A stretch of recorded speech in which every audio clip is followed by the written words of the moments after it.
ఈ ప్రపంచంలో కోటాను కోట్ల మనుషుల్లో నువ్వు ఒక మనిషివి. ఈ ప్రపంచంలో నువ్వు ఒక మనిషివి కోట్ల మందిలో. కానీ నిన్ను ప్రేమించి నీ కోసం ప్రాణం పెట్టిన యేసయ్యకి నువ్వే ఒక ప్రపంచం అన్నమాట. ఆ ఒక్క మాట చాలు, దాన్ని పెద్ద ఫ్రేమ్ చేయించుకొని పెట్టుకోవచ్చు ఇంట్లో. అట్లాగా కమ్మని విలువైనటువంటి ప్రతి సూక్తి ఒక అద్భుతమైన సందేశంతో కూడింది. ఈ తలంపులతో క్యాలెండర్ని ఇచ్చాడు. ప్రపంచానికి నువ్వు ఒక మామూలు మనిషివి కావచ్చు, కానీ నీ కొరకు ప్రాణం పెట్టిన దేవునికి నువ్వే ఓ ప్రపంచం అనే మాట ఎంత అమూల్యమైన మాట. అది ఎంత నిజం, ఎంత వాస్తవం.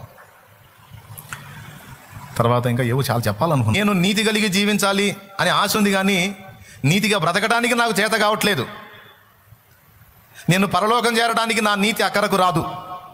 యెషయా భక్తుడు చెప్పాడు, మా నీతి క్రియలన్నీ మురికి గుడ్డల వంటి వాయను అని చెప్పాడు. కాబట్టి నీ రాజ్యమునకు చేరడానికి, నీ సన్నిధికి రావడానికి నా నీతి నాకు ఆధారం కాదు. మరి ఎట్లాగా నేను నీ ముందు యోగ్యుడిగా నిలబడగలనంటే నా నీతి నీవే అయి ఉండాలి. నా నీతికి ఆధారం నీవే అయి ఉండాలి. అంటే మనకు నీతి ఆధారముగా వచ్చాడు ఆయన, ప్రభు అయిన యేసుక్రీస్తు అను నామములో. ఇది కొరింథీయులకు రాసిన మొదటి పత్రిక, పూనందే అతిశయించవలెనని రాయబడినట్లు నెరవేరింది కదా. ఆ నెరవేరునట్లు దేవుని మూలముగా ఆయన మనకు జ్ఞానమును, నీతియు, పరిశుద్ధతయు, విమోచనము నాయను. దేవుని మూలముగా ఆయన మనకు జ్ఞానమును, నీతియు, పరిశుద్ధతయు, విమోచనము నాయను.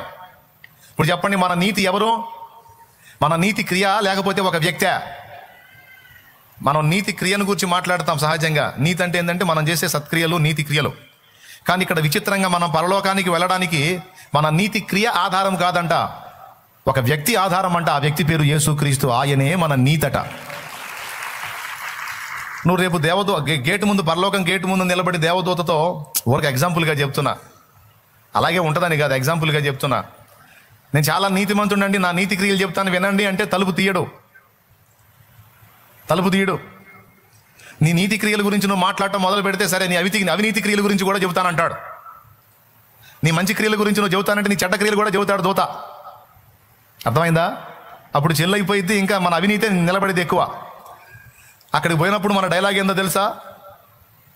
నా నీతి కాదు, ఏసే నా నీతి.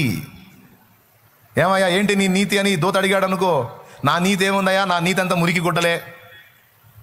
మరి ఎట్లా? ఇది నీతిమంతులు ప్రవేశించే ద్వారం కదా. నేను నీతిమంతుడినే. ఎట్లా నీతిమంతుడవు? ఎట్లనా?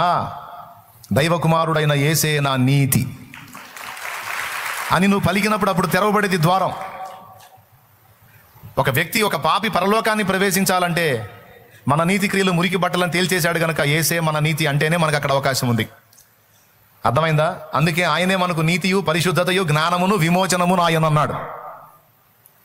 ఓకేనా? అలాగే భూమి మీద మనం జీవించే ఈ జీవితంలో నీతి ప్రవర్తించాలన్నా కూడా దేవుని సాయమే కావాలంట. పరలోకం పోవాలంటే నీతి కావాలి. ఆ నీతి ఆధారం యేసే. అర్థమైందా?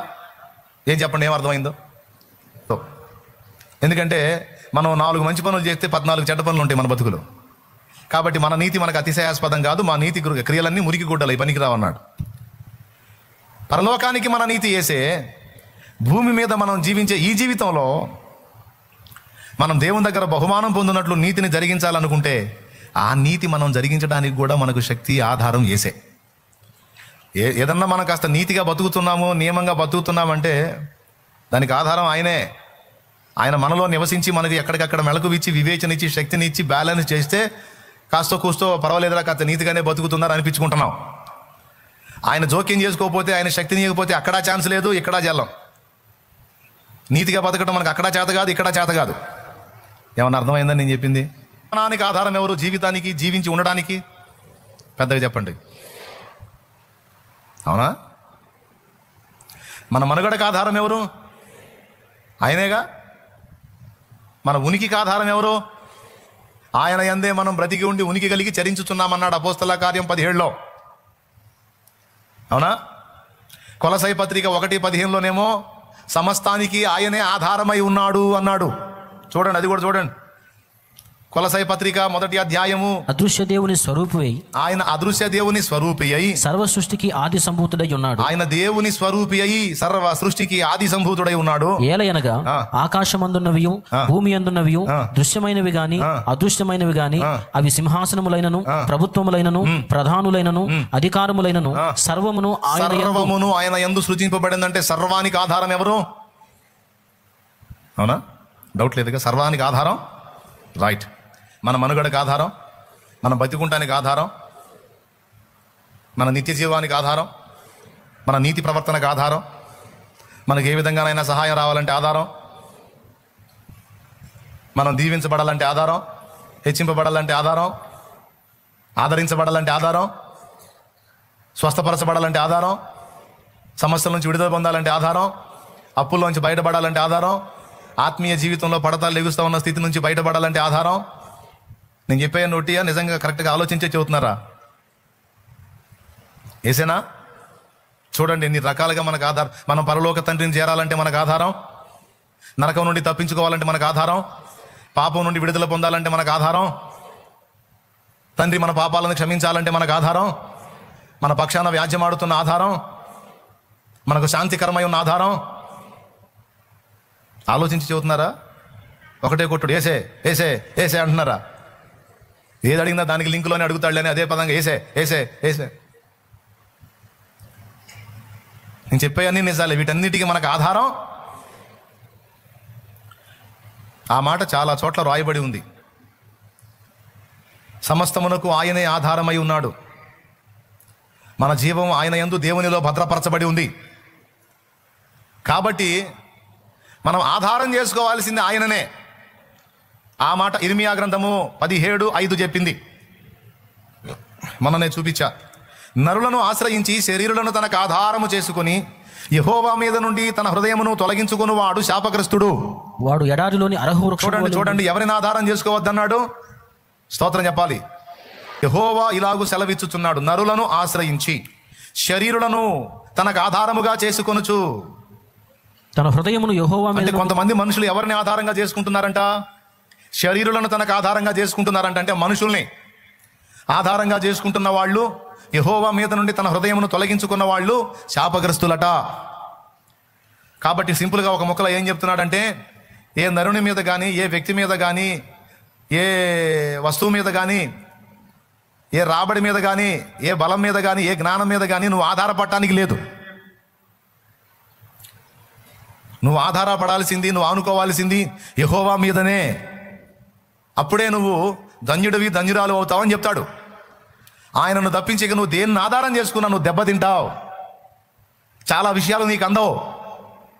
చాలా విషయాలు అందని వాళ్ళు శాపగ్రస్తులు, అందిన వాళ్ళందరూ ఆశీర్వదించబడిన వారు.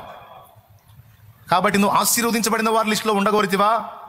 అట్లయితే నువ్వు యెహోవాను ఆధారం చేసుకో అని చెప్పాడు. ఇప్పుడు చెప్పండి ఫైనల్గా, మనకు మనుషుల ఆధారం దేవుడా? అందరూ చెప్పాలి. ఇంత క్లియర్గా ఇంత చిన్న విషయం కూడా చెప్పకపోతే మీకు అర్థం కాకపోతే ఇంక నేను ఏం చేయగలను చెప్పండి. కాబట్టి మీకు అర్థమైందని నా గట్టి నమ్మకం. ఆయనను మనం ఆధారంగా చేసుకోవాలి, ఏ నరుని మనం ఆధారంగా చేసుకోకూడదు. అయితే కొన్ని విషయాలు ఉన్నాయి, అవి చెప్పాలి ఈరోజు. అందుకు ప్రేరేపించబడ్డా. మనల్ని మనుషుల్ని ఆధారం చేసుకోవద్దన్నాడా? మనల్ని మనుషుల్ని ఆధారం చేసుకోవద్దన్నాడా? అన్నాడా? ఆయన భూమి మీద నెరవేర్చే పనులన్నిటికీ ఆయన మనుషుల్ని ఆధారం చేసుకుంటున్నాడు. మనల్ని ఏమో మనుషుల్ని ఆధారం చేసుకోవద్దని మనకు సలహా ఇచ్చాడు. మళ్ళీ ఆయన తన పనికి మనుషులే ఆధారం అంటున్నాడు. అది విచిత్రం. దీని గురించి మీరు ఎప్పుడన్నా ఆలోచించారా? ఇట్లాంటి పిచ్చి ఆలోచనలు మాకు రావంటారు మీరు. నేను ఇట్లాంటి ఆలోచనలు చేస్తా. ఏ నరుని ఆధారం చేసుకోవద్దన్నావు, మరి మేము నరుని ఆధారం చేసుకున్నప్పుడు నువ్వు కూడా ఆధారం చేసుకోకూడదు. మరి నువ్వు నరుని ఎందుకు ఆధారం చేసుకున్నావు దేవా? నా డౌటు.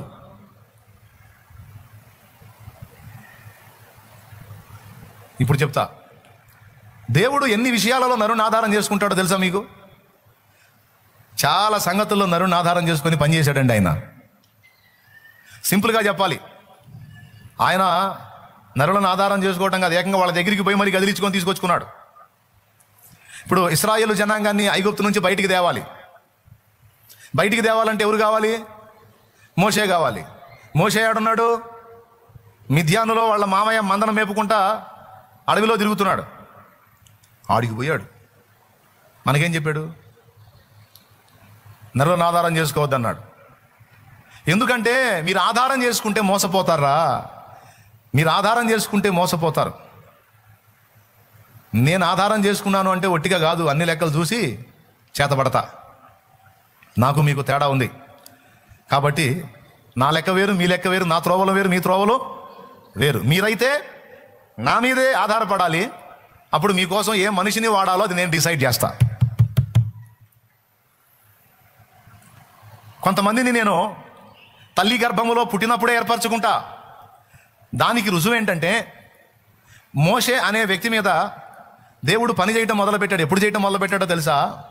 మోషేని వాళ్ళ అమ్మ కడుపులో వేసిన దగ్గర నుంచి, మోషే బయటపడ్డ దగ్గర నుంచి దేవుడు మోషే మీద పని చేయటం మొదలుపెట్టాడు.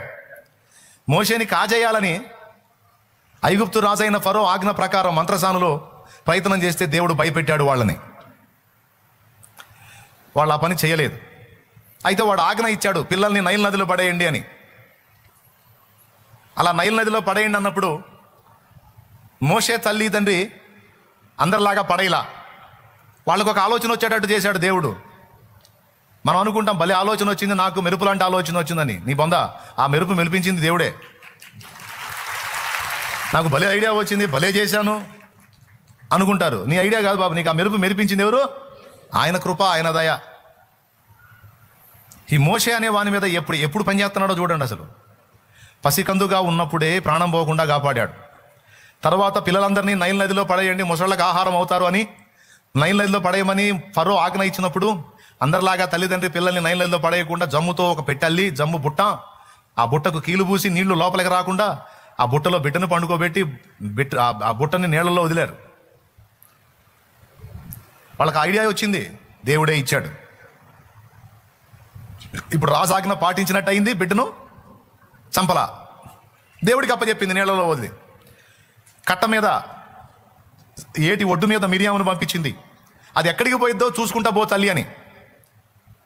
నీళ్లలోనేమో తమ్ముడు జమ్ముపెట్టెలో, ఒడ్డు మీదేమో అక్క పరిగెత్తుతుంది, నీళ్లలో జమ్ముపెట్టె పోతా ఉంది. ఎక్కడ ఏ ముసలి లేచి దాన్ని అందుకుంటుందో అని చూస్తూ ఉంది. ఎక్కడ ఏ ముసలి లేవలా. నైలు నదిలో మొసళ్ళు ఉంటాయి. నైలు నది లాగా ఎందుకులే, కృష్ణా నదిలో మొన్న మొసళ్ళు వచ్చినాయి. అట్లాగా ఉంటాయి, నదుల్లో ఉంటాయి మొసళ్ళు. ఏది లేవలా అందుకోవాలా మోషేని. నేరుగా రాజు కూతురు, ఫరో కూతురు స్నానం చేసే దగ్గరకు పోయింది పెట్టె. ఎవరు పంపించారు? నీళ్ల వరవడిలో అలా పోవాల్సింది యువరాణి స్నానం చేసేటువంటి వైపు తిరిగింది పెట్టె. దాన్ని ఎవరు డ్రైవ్ చేశారు? దేవుడే. చూడండి, ఒక మనిషిని ఏర్పరచుకొని ఆ మనిషిని ఆ మనిషితో పని ఎప్పుడుందో తెలుసా? ఆ మనిషి 80 ఏళ్ల ఈడు గలవాడైనప్పుడు ఆ మనిషి అక్కడికి వస్తాడు. 80 ఏళ్ల తర్వాత వాడుకునేటువంటి ఆ మనిషిని పుట్టినప్పటి నుంచి ఆ మనిషి మీద పనిచేస్తానే ఉన్నాడు ఆయన. ఆ మనిషిని వాడుకునేదేమో 80 ఏళ్లకి. 80 ఏళ్ల తర్వాత ఉపయోగపడే వాడి కోసం ఎప్పటి నుంచి పని మొదలు పెట్టాడో ఒక్కసారి ఆలోచించండి. చప్పట్లు కొట్టకుండా ఉండలేరు, గట్టిగా కొట్టకుండా అసలు ఉండలేరు.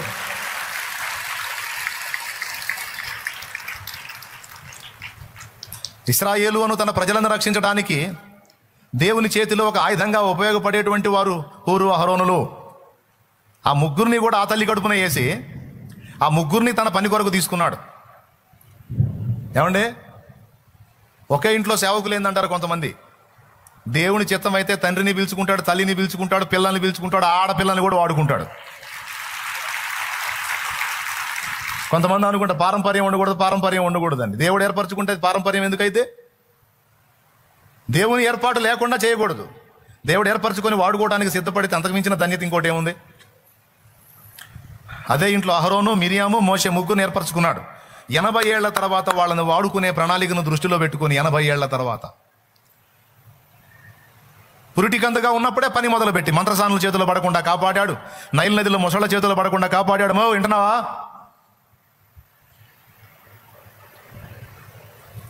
నేరుగా పోయి రాణి దగ్గర ఆ బుట్ట ఆగితే బుట్టలో నుంచి ఆ బిడ్డను తీసింది. ఆమెకు అర్థమైంది, ఎవరో బానిస బిడ్డ, మా నాన్న దిక్కుమాల ఆజ్ఞ ఒకటి జారీ చేశాడుగా దరిద్రుడు, పిల్లలందరినీ చంపేయండి అని, చంపుకోలేక ఏదో పెట్టులో పెట్టి వదిలినట్టున్నారు. తెలివైన పని చేసింది ఈ తల్లి ఎవరో. నాకు పిల్లలు లేరు కాబట్టి నేను వీడిని పెంచుకుంటా, నీళ్ళలోంచి వీడిని తీశాను కనుక మోషే అని పేరు పెట్టుకుంటా అని మోషే పేరు పెట్టింది. అప్పుడు చిన్నగా అక్కడికి మిరియాం చేరింది, వాళ్ళ అక్క. మామూలు తెలివైంది కాదు. ఆ జ్ఞానం ఎవరు ఇచ్చారు మిరియాంకి? దేవుడే. ఇదంతా ఆయన గొప్పతనం. ఇప్పుడు ఇశ్రాయేలీలు యుద్ధం భలే చేస్తున్నారు, అసలు భలే లేపేశారు, పేజీలు లేపేశారు, అబ్బా అట చేశారు, అబ్బా ఇట చేశారంటే, ఎవడైనా యుద్ధంలో గెలవాలి, యుద్ధంలో విజయం రావాలి, వాడు అనుకున్నది జరగాలంటే దేవుడు వానికి సాయం చేయకుండా ఎవరి వల్ల ఏమీ కాదు. అది ఆత్మీయ జీవితం. మిరియాం అడిగింది, ఆ బిడ్డని నువ్వు పెంచుకుంటానంటున్నావు, మరి పాలు ఎట్లా అని అడిగింది. నిజమే కదా, పాలు ఎట్లా అంటే, మరి వానికి పాలు ఇచ్చుటకు దాదిని కొని తెస్తున్నా, దాదిని తీసుకొని వచ్చేదని అడిగింది. నాకు తెలిసిన ఒక ఆమె ఉంది, ఆమె బిడ్డను కానుంది, ఆ బిడ్డను నైల్ నదిలో పడేశారు, మరి ఆమె పాలు ఒట్టిగా ఉంటాయి కదా, ఈ బిడ్డకి ఆమె పాలు ఇచ్చింది, బిడ్డ బ్రతుకుతాడు, నీ కొరకు ఆమె బిడ్డను పెంచిద్దని సలహా ఇచ్చింది. అరే పాప భలే సలహా ఇచ్చావరా, చాలా తెలివైందని నువ్వు. అలా దాది ఉంటే తీసుకుంటా, మనకు ఒట్టిగా వద్దు, పైసలు ఇద్దాం. చూడు, తల్లి బిడ్డకు పాలు ఇచ్చినందుకు పైసలు కూడా. దేవునికి స్తోత్రం. ఎవరైతే చంపమన్నారో వాడింటికి నడిపించాడు మోషేని. ఎవరైతే చంపమని ఆజ్ఞ ఇచ్చారో ఆ ఫరో ఇంట్లోనే పెరుగుతున్నాడు మోషే. అది దేవుని పనితనం. ఎక్కడైతే ఇబ్బంది అనుకుంటామో అక్కడి నుంచే ఆదరణ వచ్చేటట్టు, సపోర్ట్ వచ్చేటట్టు చేస్తాడు ఆయన. ఏలియాని ఏడ దాచిపెట్టాడో తెలుసా? కెరీతు వాగు దగ్గర నుంచి తీసుకెళ్ళి సీదోను పట్టణ సంబంధము సారేపతిలో దాచిపెట్టాడు. సీదోను పట్టణ సంబంధం ఎవరితో తెలుసా? యెజబెలుది. అక్కడ యెజబెలు వెతికే ఛాన్స్ లేదు, ఇక మిగిలిన ప్రాంతాలన్నీ వెతికిద్ది, కానీ సీదోను పట్టణ సంబంధమైన వాట వెతకదు. ఎందుకంటే అక్కడ తెచ్చినా రాడు ఏలి అని దాని నమ్మకం. కాబట్టి అక్కడే పెట్టాడు. అర్థమైందా? ఇంట్లో డబ్బులు కొట్టేసి భార్య భర్త జేబులోనే పెట్టినట్టు. గుర్తించకపోతే తీసుకుంటుంది, గుర్తిస్తే నీ జేబులోనే పెట్టుకొని గొడవ చేస్తున్నావు ఏంటంటాను. దేవునికి స్తోత్రం. అంటే 80 ఏళ్ల తర్వాత ఉపయోగపడే ఒక వ్యక్తి మీద ఎప్పటి నుంచి పనిచేయడం మొదలు పెట్టాడండి? అక్కడ పెరుగుతున్నప్పుడు ఎవడికి డౌట్ రాకుండా 40 ఏళ్ళు అన్నీ నేర్చుకునేటట్టు పెరగనిచ్చాడు. ఆ తర్వాత ఇతను కొంచెం తొందరపడితే, కొంచెం బెడిసి కొడితే అక్కడ నుంచి మిద్యానికి ఎస్కేప్ అయ్యేటప్పుడు తోడై ఉన్నాడు. ఆ మిద్యానికి పోయిన తర్వాత నిరాశ నిస్పృహల్లో గొర్రెలు కాసుకుంటా తిరుగుతుంటే అక్కడ తోడై ఉన్నాడు. మొత్తం మీద 80 ఏళ్లకు అయ్యా ఇప్పుడు రా, నీకు పని పడిందిరా ఇప్పుడు అని పిలిచాడు. మీరు గమనించండి, మనందరి జీవితాల్లో కూడా దేవుని హస్తం ఇలానే ఉంది. మనం ఎన్ని సంవత్సరాలకు ఉపయోగపడతామో తెలియదు, ఎన్ని సంవత్సరాలకు మన లైన్లో తెచ్చి వాడుకుంటాడో తెలియదు. కానీ మన మీద తల్లి గర్భంలో మనం పడకముందే ఒక ప్రణాళిక కలిగి, తల్లి గర్భంలో పడింది మొదలుకొని నేటి వరకు ఆయన కాపాడుతూ ఉన్నాడు కాబట్టి మనుగడ సాగుతుంది అనేది మాత్రం నిజం. దేవుడు ఎలా ఆధారమో, బాగా వినండి, మనకి దేవుడు ఎలా ఆధారమో దేవుని కార్యాలకు మనము కూడా దేవునికి ఆధారమే. ఆధారమే.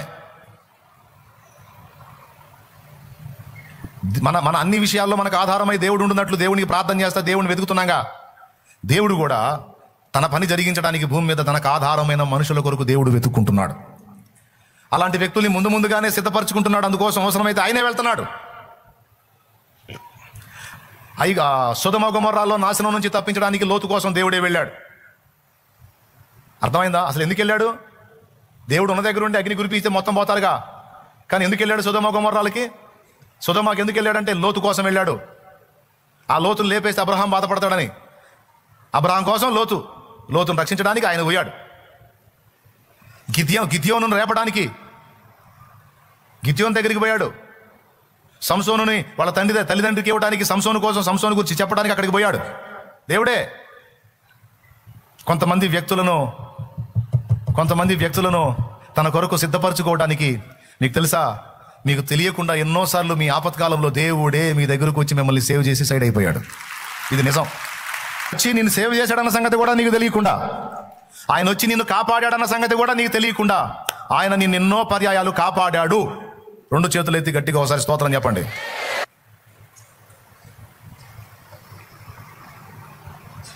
అనుభవాలు నేర్పాడు. 2 చేశాడండి దేవుడు. 1, సేవ్ చేశాడు నిన్ను. ఎన్నో ఉచ్చులలో నుంచి తప్పించాడు, ఉపద్రవాల నుంచి తప్పించాడు, ప్రాణాపాయాల్లోంచి తప్పించాడు, తెగుళ్ళ నుంచి తప్పించాడు. నువ్వు ఈ గడియ వరకు బతికుండేటట్టు చేశాడు. ఇది నంబర్ 1. నంబర్ 2, ఒక పక్క నేను సేవ్ చేసుకుంటానే, మరో పక్క నీవు భవిష్యత్తులో ఆయన పనికి అక్కరకు వచ్చినట్లు నీకు అనేక అనుభవాలు నేర్పుకుంటా వచ్చాడు. నీ జీవితంలో నీకు ఎదురైనటువంటి చేదు మధుర అనుభవాల సమ్మేళనం అంతా కూడా దేవుని ఎరుకతోనే జరిగింది, దేవునికి తెలియకుండా జరగలేదు. స్తోత్రం. ఇది కూడా మీరు ఒప్పుకొని తీరాల్సిన అంశం. నీ జీవితంలో, నా జీవితంలో మనం ఫేస్ చేసినటువంటి చేదైన అనుభవాలు కావచ్చు, మధురమైన అనుభవాలు కావచ్చు, రెండు కలిపి మన బ్రతుకులోనికి రప్పించింది ఆయనే. ఎందుకంటే అనుభవాల కోసం. ఇప్పుడు మోషే దగ్గరికే వద్దాం. 40 ఏళ్ల ప్రాయంలో కుర్రాడు మహా స్పీడ్గా ఉన్నాడు. ఐగుప్తీయుల సకల విద్యలను అభ్యసించాడు. Full force. ఎవడు దొరికితే వాడిని సాగుకొట్టేటట్టున్నాడు. అట్లాంటి పనికి దిగాడు అనుకో, ఐగుప్తీయులు మొత్తం కలిసి ఆయన సాగుకొడతారు. దేవుని ప్రయాసంతా వృధా అయింది. అయ్యా, నువ్వు అనవసరంగా వాళ్ళ చేతుల్లో చావటానికి కాదయ్యా, నిన్ను చిన్నప్పటి నుంచి సేవ్ చేసుకుంటూ వచ్చింది మహారాజా. అయ్యా మోషే రాజా, ఆవేశపడవాక నాన్న, నువ్వు బాగా ఆవేశపడుతున్నావని అక్కడి నుంచి పక్కకు తీసి 40 సంవత్సరాలు గొర్రెలు కాసేటట్టు చేశాడు. ఎందుకంటే మోషే 40 సంవత్సరాలు ఒక జనమును నడిపించాలి, ఒక జనమును నడిపించాలి. అందుకు ముందుగా 40 ఏళ్ళు గొర్రెలు కాస్తున్నాడు. ఎన్నోసార్లు అనుకొని ఉంటాడు, అసలు నా పాండిత్యం ఏంది, నా మాట తీరేంది, నా వైభోగం ఏంది, నా విద్యలేంది, నా పనితనాలు ఏంది, అన్నీ పక్కన పెట్టి గొర్రెలేంది, అన్నీ పక్కన పెట్టి గొర్రెలేంది. అసలు ఇది ఎన్ని సంవత్సరాలైంది నేను వచ్చి. చివరికి ఫిక్స్ అయిపోయాడు, నా జీవితం అంతా ఈ గొర్రెలు కాసే పనిలోనే అయిపోయిందిలే, ఇంకేముందిలే, లైఫ్ అయిపోయింది, ఖండన అయిపోయింది అనుకున్నాడు. నరుని ఆయుష్కాలము 70 సంవత్సరములు, అధిక బలం ఉంటే 80 ఏళ్ళని 90వ కీర్తన రాసింది మోషేనే. అంటే మోషే లెక్క ప్రకారం 80 ఏళ్ళకి సరి మొత్తం అయిపోయినట్టే ఇక చావు. అయితే ఆశ్చర్యకరమైన విషయం ఏంటంటే 40 ఏళ్ళు గొర్రెలు కాసిన తర్వాత, ఏం కాసిన తర్వాత, గొర్రెలు కాసిన తర్వాత అప్పుడు వచ్చి పిలుస్తున్నాడు, అబ్బాయి మోషే నీ ట్రైనింగ్ సంపూర్తి అయింది, ఇప్పుడు రాయా డ్యూటీకి అన్నాడు. 40 ఏళ్ళు ట్రైనింగా? ఏం ట్రైనింగ్ ప్రభా? గొర్రెలు కాసే ట్రైనింగ్. నీవి కాని మందని నువ్వు మేపాలి. అర్థమైందా? నీకు వచ్చినవన్నీ మర్చిపోవాలి, నీకు వచ్చినవన్నీ నువ్వు మర్చిపోవాలి, నీకు రానిదాన్ని నువ్వు నేర్చుకోవాలి. ఐగుప్తు దేశంలో రాజకుమార్తె యొక్క కుమారుడుగా సకల భోగాలు అనుభవించాడు, కానీ గొర్రెలు కాసిన అనుభవం లేదు. ఐగుప్తులకి గొర్రెలు కాసేవాళ్ళు అంటే హేయులు. మోషేకి అన్ని విద్యలు నేర్పారు, కానీ గొర్రెలు కాసే విద్య నేర్పరా. ఆఖరికి ఇశ్రాయేలీయుల దగ్గరికి వచ్చి మట్టి దొక్కాడు, కానీ గొర్రెలు గాయల. అంటే గొర్రెలు గాయటం అనేది మోషేకి క్రొత్త సంగతి. స్తోత్రం. అంటే ఐగుప్తు నేర్పిన విద్యలు 40 ఏళ్ళు నేర్పితే, ఐగుప్తు నేర్పిన విద్యలేవి పనికిరాలా దేవుడికి. అది లోకం నేర్పిన చదువు, అది లోకం నేర్పిన విద్య. ఆ విద్య కాదు, మహోన్నతుని విద్య కావాలి. నేను ఒక మాట చెబుతా. ఇప్పుడు మనోళ్ళు ఇండియాలో సేవ చేయడానికి ఎక్కడెక్కడో వెళ్ళి ట్రైనింగ్ చేసి వస్తున్నారు మన పిల్లలు. మంచిదే. ఆ ట్రైనింగ్ పూర్తయినాక నా సలహా వినండి. ఇండియాలో సేవ చేయడానికి ఇంగ్లాండ్లోనో అమెరికాలోనో లేకపోతే మరెక్కడో ట్రైనింగ్. అక్కడ మంచి విశ్వవిద్యాలయాలు ఉన్నాయి, మంచి భక్తులు స్థాపించినాయి, మంచిదే. థియాలజీ స్టడీ చేయొచ్చు. కానీ అక్కడి చదువు, అక్కడి అనుభవాలు ఇక్కడ పనికిరావు. కాబట్టి అక్కడ చదువు పూర్తి త్వరగా చేసి ఇక్కడి సమాజాల్లో వ్యక్తులు తిరగాలి, ఇక్కడ పరిస్థితులు అర్థం కావాలి, ఇక్కడ మనుషుల సైకాలజీ అర్థం కావాలి. కొన్ని సంవత్సరాలు వాళ్ళు ఇంగ్లాండ్లో ఉండో లేకపోతే ఇంకొక దేశంలో ఉండో అమెరికా దేశంలో ఉండో వాళ్ళు అనుభవాలు నేర్చుకుంటారు, మంచిదే. అక్కడ అనుభవాలు, అక్కడి వ్యక్తులు వేరు, అక్కడ అనుభవాలు వేరు, అక్కడ ఆలోచన వేరు, అక్కడ పద్ధతులు వేరు, ఇక్కడి విధానాలు వేరు. అక్కడివి అభ్యాసం చేసి అవి ఇక్కడ ఉపయోగపెట్టాలంటే వర్కౌట్ కాదు. సచ్చినట్టు ఇక్కడ కూడా పొందాల్సిందే, ఇక్కడ కూడా అనుభవం పొందాల్సిందే, ఇక్కడ మనుషుల సైకాలజీ చదవాల్సిందే, ఇక్కడ కూడా దేవుడు అన్ని జనుల మధ్యలో తీసుకెళ్ళి ఆ నేర్పి అనుభవాలు నేర్చుకోవాల్సిందే. పిల్లల్ని విదేశాలకు పంపించి చదివిస్తున్నటువంటి తల్లిదండ్రులకు నాదొక చక్కని సలహా.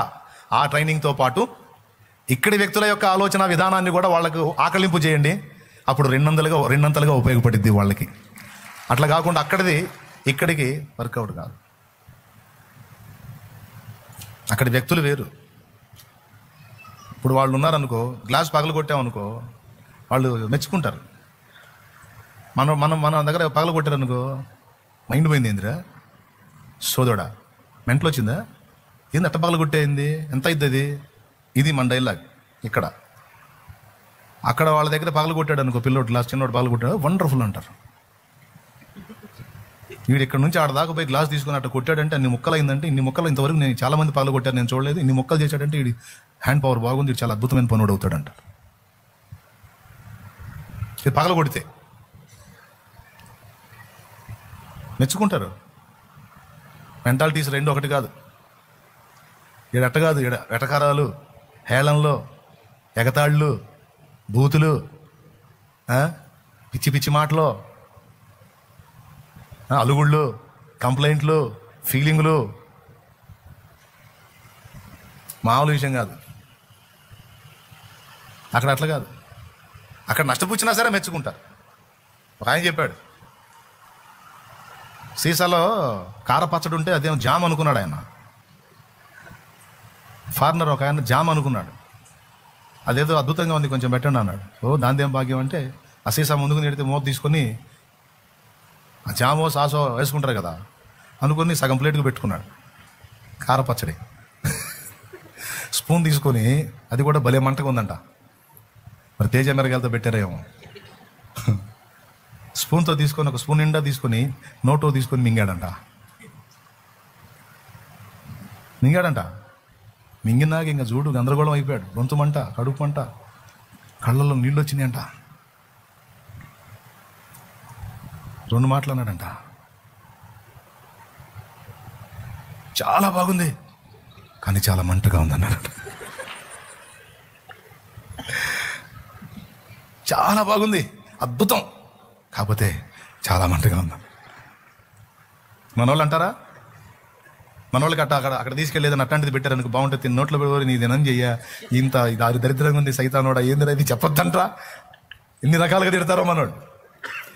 అని చెబుతున్నా, అక్కడ మనుషుల మెంటాలిటీలు వేరు, ఇక్కడ వేరు. కాబట్టి అక్కడ చదువుతో పాటు ఇక్కడ అవగాహన కూడా ఉంటే, ఇక్కడ మనుషుల సైకాలజీ ఉంటే, ఇక్కడ మనుషుల్లో నలిగితే సేవకు పనికి వస్తారు, లేకపోతే పనికి.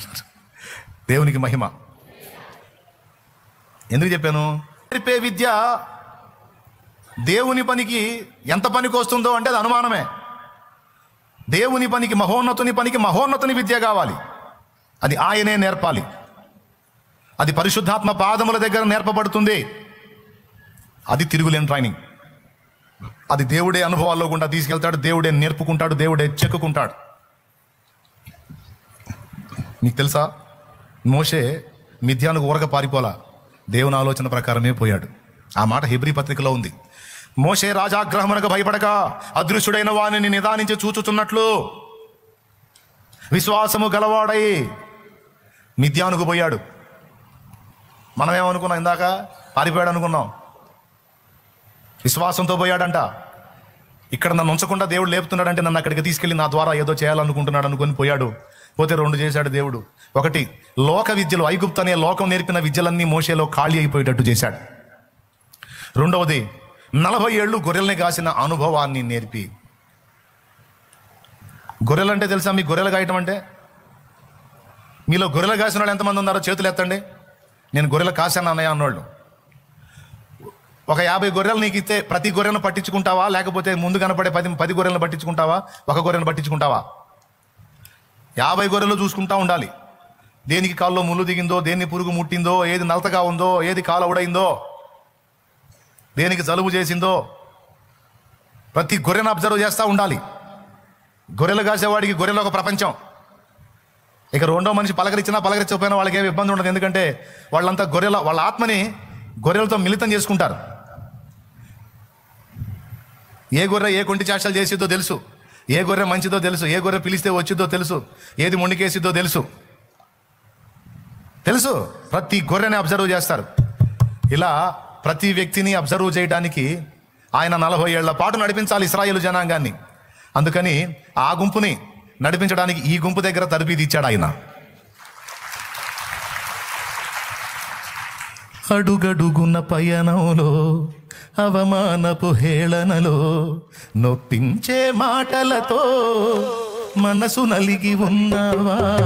నీ ప్రేమే విషమై, నీ మమతే మిషాయి, నువ్వు ఆనుకున్న వారే నిన్ను త్రోసివేశారా అడుగడు. భవిష్యత్తులో ఎవరెవరిని ఏ విధంగా వాడుకోవాలనుకున్నాడో, ఎవరెవరిని ఏ విధంగా తనకు ఆధారం చేసుకోవాలనుకున్నాడో దానికి సంబంధించి ముందే అనుభవాలు నేర్పుకొని కూర్చుంటాడు దేవుడు. అది దేవుని పనితనం. అమ్మా జాగ్రత్తగా వినండి. మనతో 2 చోట్ల పనుంది దేవుడికి. ఇంట్రెస్ట్ ఉంటే రాసుకో, లేకపోతే నీకు విషయం ఉంటే వినుకో. మనకి మనతో దేవునికి 2 చోట్ల పనుంది.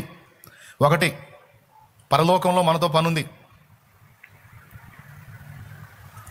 యేసయ్య పక్కన కూర్చొని పరిపాలన చేయటమే కాక నూతన ప్రపంచాల నిర్మాణంలో మనతో పనుంది దేవుడికి. అర్థమైందా? ఆయనకు సాటి అయిన సహాయం కోసమే మనల్ని నిర్మించుకున్నాడు. అంతేకాదు, అక్కడే కాదు, ఇక్కడ నుంచి అక్కడికి వెళ్ళక మునుపు ఇక్కడ కూడా మనతో దేవునికి పనుంది. మనల్ని అక్కడ వాడుకోవాలనుకుంటున్నాడు, ఇక్కడ కూడా వాడుకోవాలనుకుంటున్నాడు. అందుకే అక్కడికి ఇక్కడికి రెండింటికి కలిపి ఇక్కడే మనకు అనుభవ పాఠాలు నేర్పుతున్నాడు. మనలో దేవునికి నచ్చని దుర్లక్షణాలు కొన్ని అనుభవాల ద్వారా వెళ్ళగొడుతున్నాడు. మనలో ఉండవలసిన కొన్ని సద్లక్షణాలని కొన్ని అనుభవాల ద్వారా మన లోపలికి పంపిస్తున్నాడు. ఇది జరుగుతుంది ఇప్పుడు మనలో. ఎందుకంటే మనతో 2 చోట్ల పనుందన్నాను. ఒకటి అక్కడ, ఒకటి ఇక్కడ. రెండవది, దీనికోసం మనల్ని కొన్ని అనుభవాల్లో గుండా దేవుడు తీసుకెళ్తున్నాడని చెప్పా. ఆ అనుభవాలు దేనికంటే కొన్నిటినేమో మనలో నుండి తొలగించడానికి, కొన్నేమో మనకు నేర్పించడానికి. ఇవన్నీ ఎందుకంటే ఆయన మనల్ని తన చేతులతో వాడుకోవడానికి, మనల్ని తనకు ఆధారం చేసుకోవడానికి. ఇప్పుడు మోషే అనేవాడు లేడనుకో, ఇశ్రాయేలు గతి ఏంది? ఒక్కసారి ఊహించండి. మోషే లేడనుకో, ఇశ్రాయేలు గతి ఏంది?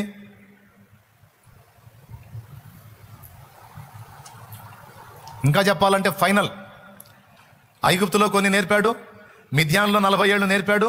అయిపోయిన తర్వాత నువ్వు బయలుదేరన్నాడు. దేవుని కర్ర చేత పట్టుకొని మోషే బయలుదేరాడు. నిర్గమాకాండం 4వ అధ్యాయంకి వచ్చేటప్పటికి సత్రములో యెహోవా మోషేను చంపజోడగా అనుంది. మళ్ళీ అక్కడ కూడా కొంత కరెక్షన్ చేస్తున్నాడు, మోషేని దిద్దుబాటు చేస్తున్నాడు. ఏమిటి దిద్దుబాటు అంటే? కొడుక్కి సున్నతి చేయలే. మరి పాత నిబంధన క్రమం ప్రకారం విశ్వాసానికి గుర్తేమిటి? సున్నతి. క్రొత్త నిబంధన ప్రకారం విశ్వాసానికి గుర్తేమిటి? బాప్తిస్మం. నువ్వే బాప్తిస్మం పొందకుండా సేవ చేస్తానంటే ఎట్ట కుదిరిద్ది? నువ్వు పొందాలిగా ముందు. అట్లాగా మోషేనే తన ఫ్యామిలీలో ఒక వ్యక్తి ఇంకా సున్నతి పొందలా. ఎందుకంటే నాకు తెలిసి సిప్పోరా ఆపు ఉంటుంది, పిల్లవాడిని ఇబ్బంది పెట్టవద్దు, నేను ఊరుకొని ఎట్లాంటి పిచ్చి పనులు చేస్తే అని. అలా చేయకపోతే నేను సేవకు నన్ను పిలుస్తున్నాడు ఆయన పరిచర్యకి, జనాన్ని రక్షించడమేమో కానీ నన్ను గాజేసే అవకాశం ఉంది, ఆయన సంగతి నీకు తెలియదు అంటాడు. అట్లాంటి మాటలు ఆమె వినలా. ప్రయాణంలో సత్రంలో ఆగారు, సడన్గా పడిపోయాడు. పడిపోయి చెప్పుంటాడు, అన్నంత పని అయింది, అయిపోయింది నా పని, వచ్చాడు నా మీదగానే ఉంటాడు. అప్పుడు ఇక తెలివిగా వాడి అయిన రాయి తీసుకొని కుమారుడికి సున్నతి చేసి, ఇప్పుడు నీవు నాకు రక్త సంబంధి అయిన పెన్నువెట్టి వైతివై నేను అన్నది. అప్పుడు వదిలాడు. 4:26 ఇంటికి పోయి చూసుకోండి. అంటే బావురికి భక్తుడికి అనుభవాలు నేర్పుకుంటా, దిద్దుకుంటా, ఒక పక్క నేర్పుకుంటా, ఒక పక్క ఇతని ద్వారా ఇతరులకు నేర్పుకుంటా నడిపిస్తూ ఉన్నాడు. ఇది దేవుని నడిపింపు, దేవుని పద్ధతి, దేవుని క్రమం. అరే అబ్బాయి, ఒరే తల్లి, అమ్మాయి, అన్నీ నువ్వు నేర్చుకోవాల్సింది అన్నీ అయిపోయినాయిరా, ఇక దిగు యుద్ధరంగంలో కనడు. కొంత నేర్పుతాడు, నేర్పించమంటాడు. మళ్ళా కొంత నేర్పుతాడు. ఒక్కొక్క మెట్టుకు వచ్చినప్పుడు ఒక్కొక్క అనుభవం, ఒక్కొక్క స్థాయికి వచ్చినప్పుడు ఒక్కొక్క అనుభవం, ఒక్కొక్క అంతస్తుకు వచ్చినప్పుడు ఒక్కొక్క అనుభవం. ఏందనుకున్నావు మరి మన జీవితం? అలా అలా తీసుకెళ్తాడు దేవుడు. దేవుణ్ణి ప్రేమించి దేవునికి జీవితాన్ని అప్పగించుకున్న వాళ్ళు ఎంతమందో చేతులు ఎత్తండి. నా అప్పచెప్పుకున్నారా? నేను కూడా అప్పచెప్పుకున్నా. ఇక మనకి ఎదురయ్యే అనుభవాలన్నీ ఆయన నేర్పే పాఠాలే. అవి శరీర సంబంధమైన ఇబ్బందులు కావచ్చు, ఆత్మ సంబంధమైన ఇబ్బందులు కావచ్చు, మానసిక ఒత్తిళ్ళు కావచ్చు. నువ్వు గెలవచ్చు, నువ్వు ఓడొచ్చు. ఓడిపోయావా అదొక పాఠం, గెలిచావా అదొక పాఠం. సమృద్ధి కలిగి ఉన్నావా అదొక పాఠం, బీదరికంలో ఉన్నావా అదొక పాఠం. ప్రతి దాని నుండి కొన్ని నేర్పుకుంటున్నాడు దేవుడు. నీకు నాకు నేర్పుకుంటాడు. ఆయన అనుకున్న మెట్టులోనికి మనం వచ్చిందాకా మనల్ని సర్దుబాటు చేస్తానే ఉంటాడు ఆయన. ఆయన కోరింది కూడా అదే. నేను నిన్ను వాడుకొనున్నట్లు నీవు నాకు ఆధారం అగునట్లు ఇదిగో దిద్దుబాటుని ఎప్పటికప్పుడు నీవు ఒప్పుకోవలసి ఉంది, అటు ఇష్టమైతే రా అంటాడు. అలా ఒప్పుకుంటే మనల్ని చేతి కిందకి తీసుకుంటాడు. ఆయన చిత్తానుసారంగా మనల్ని నడిపిస్తాడు. నా జీవితాన్ని ఆయన నడిపించాడు రకరకాల అనుభవాల గుండా. 3 సెంట్ల స్థలంలో 4 సెంట్ల స్థలంలో మందిరం అయిపోయింది. ఇక మందిరానికి చోటు లేదు. సిమెంట్ రోడ్ల మీద బజారుల్లో పందిళ్ళు వేసి పెట్టాం. పాపం బజారు వాళ్ళు ఏమల్లా పెట్టుకొని ఇచ్చారు, దేవునికి స్తోత్రం. అక్కడ బజారుల్లోనే ఆ చుట్టుపక్కల మెల్లాల్లోనే 1500 మంది కూర్చున్నారు. అంటే పెరుగుతూ ఉన్నారు. ఎప్పటికప్పుడు ఏం చేయాలి ఆయనకి వెళ్ళి చూడాలి, ఆయన కార్యం చేయాలా, ఆయన దగ్గరికి పోవాలా, ప్రార్థన చేయాలి, ఆయన కార్యం చేయాలా, అద్భుతం జరగాల. ఆ తర్వాత ఇక్కడ ప్లేస్ దేవుడు ఇవ్వటం, తర్వాత దాన్ని ఇంకా పరిచర్య పెరిగే కొద్ది విస్తరించుకుంటా తీసుకెళ్ళటం. ఇప్పటికీ ఈ మజిలీకి తీసుకొచ్చి అట్లా ఆపాడు. మీ అందరికీ ఎంతమందికి అర్థమవుతుందో ఏమో దేవుని నడిపింపులు. నాది సేవలో అనుభవాలు చెబుతున్నాను నేను. ఇక జీవిత అనుభవాలు చాలా ఉన్నాయి. చదువు ఒక దశకు వచ్చేటప్పటికి ఆగిపోయేటట్టు చేశాడు. చాలాసార్లు నేర్చుకున్నా, ఇంకా కాస్త చదువుకుంటే బాగుండేదిగా ప్రభా, ఎందుకునైనా నా చదువు అక్కడే ఆపేశావు. 10th లోపు, 8th డిస్కంటిన్యూ, 8th కూడా పూర్తిగా చదవాలా, అక్కడే ఎందుకు ఆపేశావు తండ్రి అని బాధపడ్డా. దేవుడు ఏం మాట్లాడాలి, అంతవరకు చాలే, ఇంకా ఎందుకు చాలన్నాడు ఇప్పుడు అర్థమవుతుంది. అంతకు మించి నేను ఇంకా పైకి చదివినట్లయితే ఇక నేను దేవుడికి ఎందుకు చిక్కుతా, ఏ జాబో చూసుకొని పోయేవాడిని ఇటు అడ్రస్ లేకుండా. అప్పుడు మీరెవరో నేనెవరో. కాబట్టి ఎంతవరకు చదువు అవసరమో అంత. మళ్ళీ ఆ చదివినంత వరకు సరిగ్గా నాకు సబ్జెక్టులన్నీ మైండ్కి ఎక్కేటట్టు చేశాడు, దేవునికి స్తోత్రం. అందులోనే మళ్ళా కాస్త సాంస్క్రిట్ అవగాహన కలిగించాడు, తెలుగు భాషా విధానంలో కొంచెం అవగాహన కలిగించాడు, ఇంకా మరికొన్ని విషయాల్లో అవగాహన కలిగించాడు, దేవుని కృప.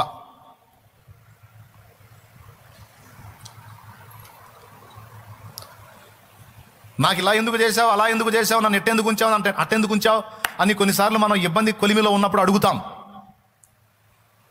అక్కడ దేవుడు చెప్పేది ఏంటంటే, ఇవన్నీ ఎందుకు చేశానో ముందు నీకు అర్థమైద్ది. సోది ముఖం వేసుకొని ఇప్పుడు ఏడుస్తా కూర్చోవాకు, నాకు తెలియకుండా ఏం జరగదో, అనవసరంగా భయపడి జుట్టు పీక్కోవాకు. ఏది జరగాలో, ఎప్పుడు జరగాలో, ఎందుకు జరగాలో, ఏ మలుపు ఎక్కడ ఎలా తిరగాలో మొత్తం నా డైరెక్షన్లో ఉంది, నీకు డౌట్ లేదుగా, నువ్వు సైలెంట్గా పద, నేను చెప్తా అంటాడు ఆయన.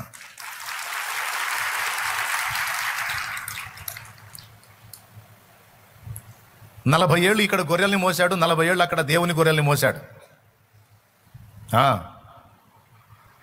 ఇశ్రాయేలు జనాంగాన్ని మోసాడండి 40 ఏళ్ళు. 40 ఏళ్ళు పూర్తయింది, ఇక్కడ ట్రైనింగ్ అనుభవం అయిపోయింది, ఇంకా ఆపేశాడు మోసాను, ఇంక పోయాని. మళ్ళీ ఫ్రెష్గా యెహోషువ లైన్లో తెచ్చాడు. అది అనుభవాలు ఎందుకు నేర్పాడు, అవసరం కోసం. ఈరోజు ఆకలి బాధ, వస్త్రహీనత, వ్యాధి తీవ్రత, నిందల పర్వం, అవమానాల విషయం, కుటుంబ సమస్యలు, కుటుంబంలో మారని వ్యక్తులతో శోధన, ఉద్యోగ ప్రయత్నంలో విఫలం, అప్పులు ఇచ్చిన వాళ్ళు దూషణ, ఈ రకరకాలుగా శరీర సంబంధంగా అనేక మంది పడతా ఉంటారు. ఈ అనుభవాలన్నీ మన వ్యక్తిత్వాన్ని చెక్కుతాయి, మన మనస్తత్వాన్ని చెక్కుతాయి, మనలో కొన్నిటిని వృద్ధి చేస్తాయి, మనలో విశ్వాసాన్ని పెంపొందిస్తాయి, నిరీక్షణను పెంచుతాయి, పట్టుదలను పెంచుతాయి, మొండితనాన్ని పెంచుతాయి, ప్రేమని పెంచుతాయి, త్యాగాన్ని పెంచుతాయి. అంత బండశిలలాంటి వాళ్ళం మనమంతా. ఆ మహానుభావుడు పుట్టినప్పటి నుంచి చక్కట పని చేస్తానే ఉన్నాడు. చక్కంగా ఈ చేపుకి వచ్చావు ఇప్పుడు, స్తోత్రం. ఆ పరమ కుమారి తన సారిపై జగటమంటి లాంటి మనల్ని మలుస్తున్నాడు, ఒక అద్భుతమైన పాత్రలాగా చేసి చేస్తానే ఉన్నాడు ఇంకా. కాబట్టి మీకు స్పష్టంగా అర్థమవుతుందని చెప్తున్నాను. నీ జీవితం నీకు అర్థం కాకపోవచ్చు, దేవునికి అర్థం కాకుండా ఏం లేదు. నీ బ్రతుకులో, నీ వారి బ్రతుకులో ఎదురవుతున్న ప్రతికూలతలు నీకు అర్థం కాకపోవచ్చు, దేవుని కూడా అయోమయంగా ఏం లేదు. దేవుడు ఏవేవి రప్పించాలనుకున్నాడు అన్ని రప్పిస్తున్నాడు, ఏవేవి చేయాలనుకున్నాడు అన్ని చేస్తూ ఉన్నాడు. మంచి డిజైనర్ అండి, మంచి ప్లానర్ ఆయన. మనిషిని చేయడానికి ముందు అన్నీ రెడీ చేసి వదిలాడు చూడు, పర్ఫెక్ట్గా ఉంటాయి ఆయన పనులు. అయితే అన్నీ కంప్లీట్ అయితే కానీ అర్థమై సావద్దు మనకి, అది వచ్చిన గొడవ. అర్థం కాక గందరగోళం అవుతాం, నాకు ఇలా ఎందుకు అయింది ప్రభా అని ఏడుస్తా కూర్చుంటా. ఏ భక్తుని జీవితమైనా చూడు, ఎప్పుడు పట్టుకొని ఎప్పుడు మలిచి ఏ విధంగా చెక్కాడో చూడు, ఒక్కొక్కళ్ళని ఏ దశలో పట్టుకున్నాడో చూడు. ఇర్మియాతో అయితే తల్లి గర్భములో పిండముగా నీవు రూపింపబడక మునిపే నేను నిన్ను ఏర్పరచితిని అంటాడు. ఎస్తేరమ్మని చూడు, పుట్టినప్పుడే అనాథం చేశాడు, దీనురాలు చేశాడు. ఒకవేళ వాళ్ళ అమ్మా నాన్న ఉంటే ఆమెను బానిచ్చేవాళ్ళు కాదేమో. రాణి పోటీకి ఆమె అక్కడికి పోకపోతే ఇశ్రాయేలు మొత్తం చేస్తారు. హామాను గాడి చేతిలో. అందుకని ఎప్పుడో భవిష్యత్తులో హామాను గాడు అనేవాడు లేచి తన ప్రజల్ని చంపుతాడని ముందుగానే ఎరిగినవాడై, భవిష్యత్తును చూసినవాడై ఎస్తేర్ అనే ఆమెను లైన్లో తీసుకొచ్చాడు. ఆమెను తీసుకొచ్చి తల్లిదండ్రిని తన దగ్గరికి తీసుకున్నాడు. ఆమెని మొర్దెకై దగ్గరికి చేర్చాడు. మొర్దెకైని ఆమె ప్రేమించేటట్టు చేశాడు. ఎందుకు? నా తల్లిదండ్రి పోతే నాకు తల్లిలాగా తండ్రిలాగా ఆయన నన్ను పెంచాడు, నన్ను ప్రేమించాడు, కాబట్టి నేను ఆయన చెప్పినట్టు వినాలి అని ఆమె అంకితమయ్యేటట్టు చేశాడు. లోబడేదట మొర్దెకైకి. రాణి కాకముందు లోబడేదట, రాణి అయిన తర్వాత కూడా లోబడేదట. ఎప్పుడు జోక్యం చేసుకున్నాడు చూడు ఎస్తేరు లైఫ్లో. ఎస్తేరు వ్యక్తిత్వాన్ని చెక్కుతా వచ్చాడు. ఒక టైం వచ్చింది, అప్పుడు మొర్దెకై మాట్లాడాడు, మా రాణి పోటీ వచ్చింది, రాజుగారికి మొదటి భార్య అయిన వష్టి రాజు మీద తిరుగుబాటు చేసినందున ఆమెను విసర్జించాడు. విధేయురాలైన భార్య కోసం రాజు అహస్వేరోషు ఇష్టపడుతున్నాడు. మరి నీకేమన్నా ఆసక్తి ఉందా? ఒకవేళ నువ్వు వెళ్ళావనుకో మన ప్రజలందరికీ భద్రత ఉంటుంది, మనలో ఒక మనిషి రాణి అయితే అని ఎస్తేరుతో మాట్లాడితే మీ ఇష్టమే, మీరు ఏది చెబితే అది చేస్తానంది. ఇప్పుడు అక్కడ నుంచి ఆ అమ్మాయి వెళ్ళి సెలెక్ట్ అయిందనుకో, ఇక ఎప్పటికీ ఇక్కడికి రావడానికి లేదు, అక్కడే ఉండిపోవాలి.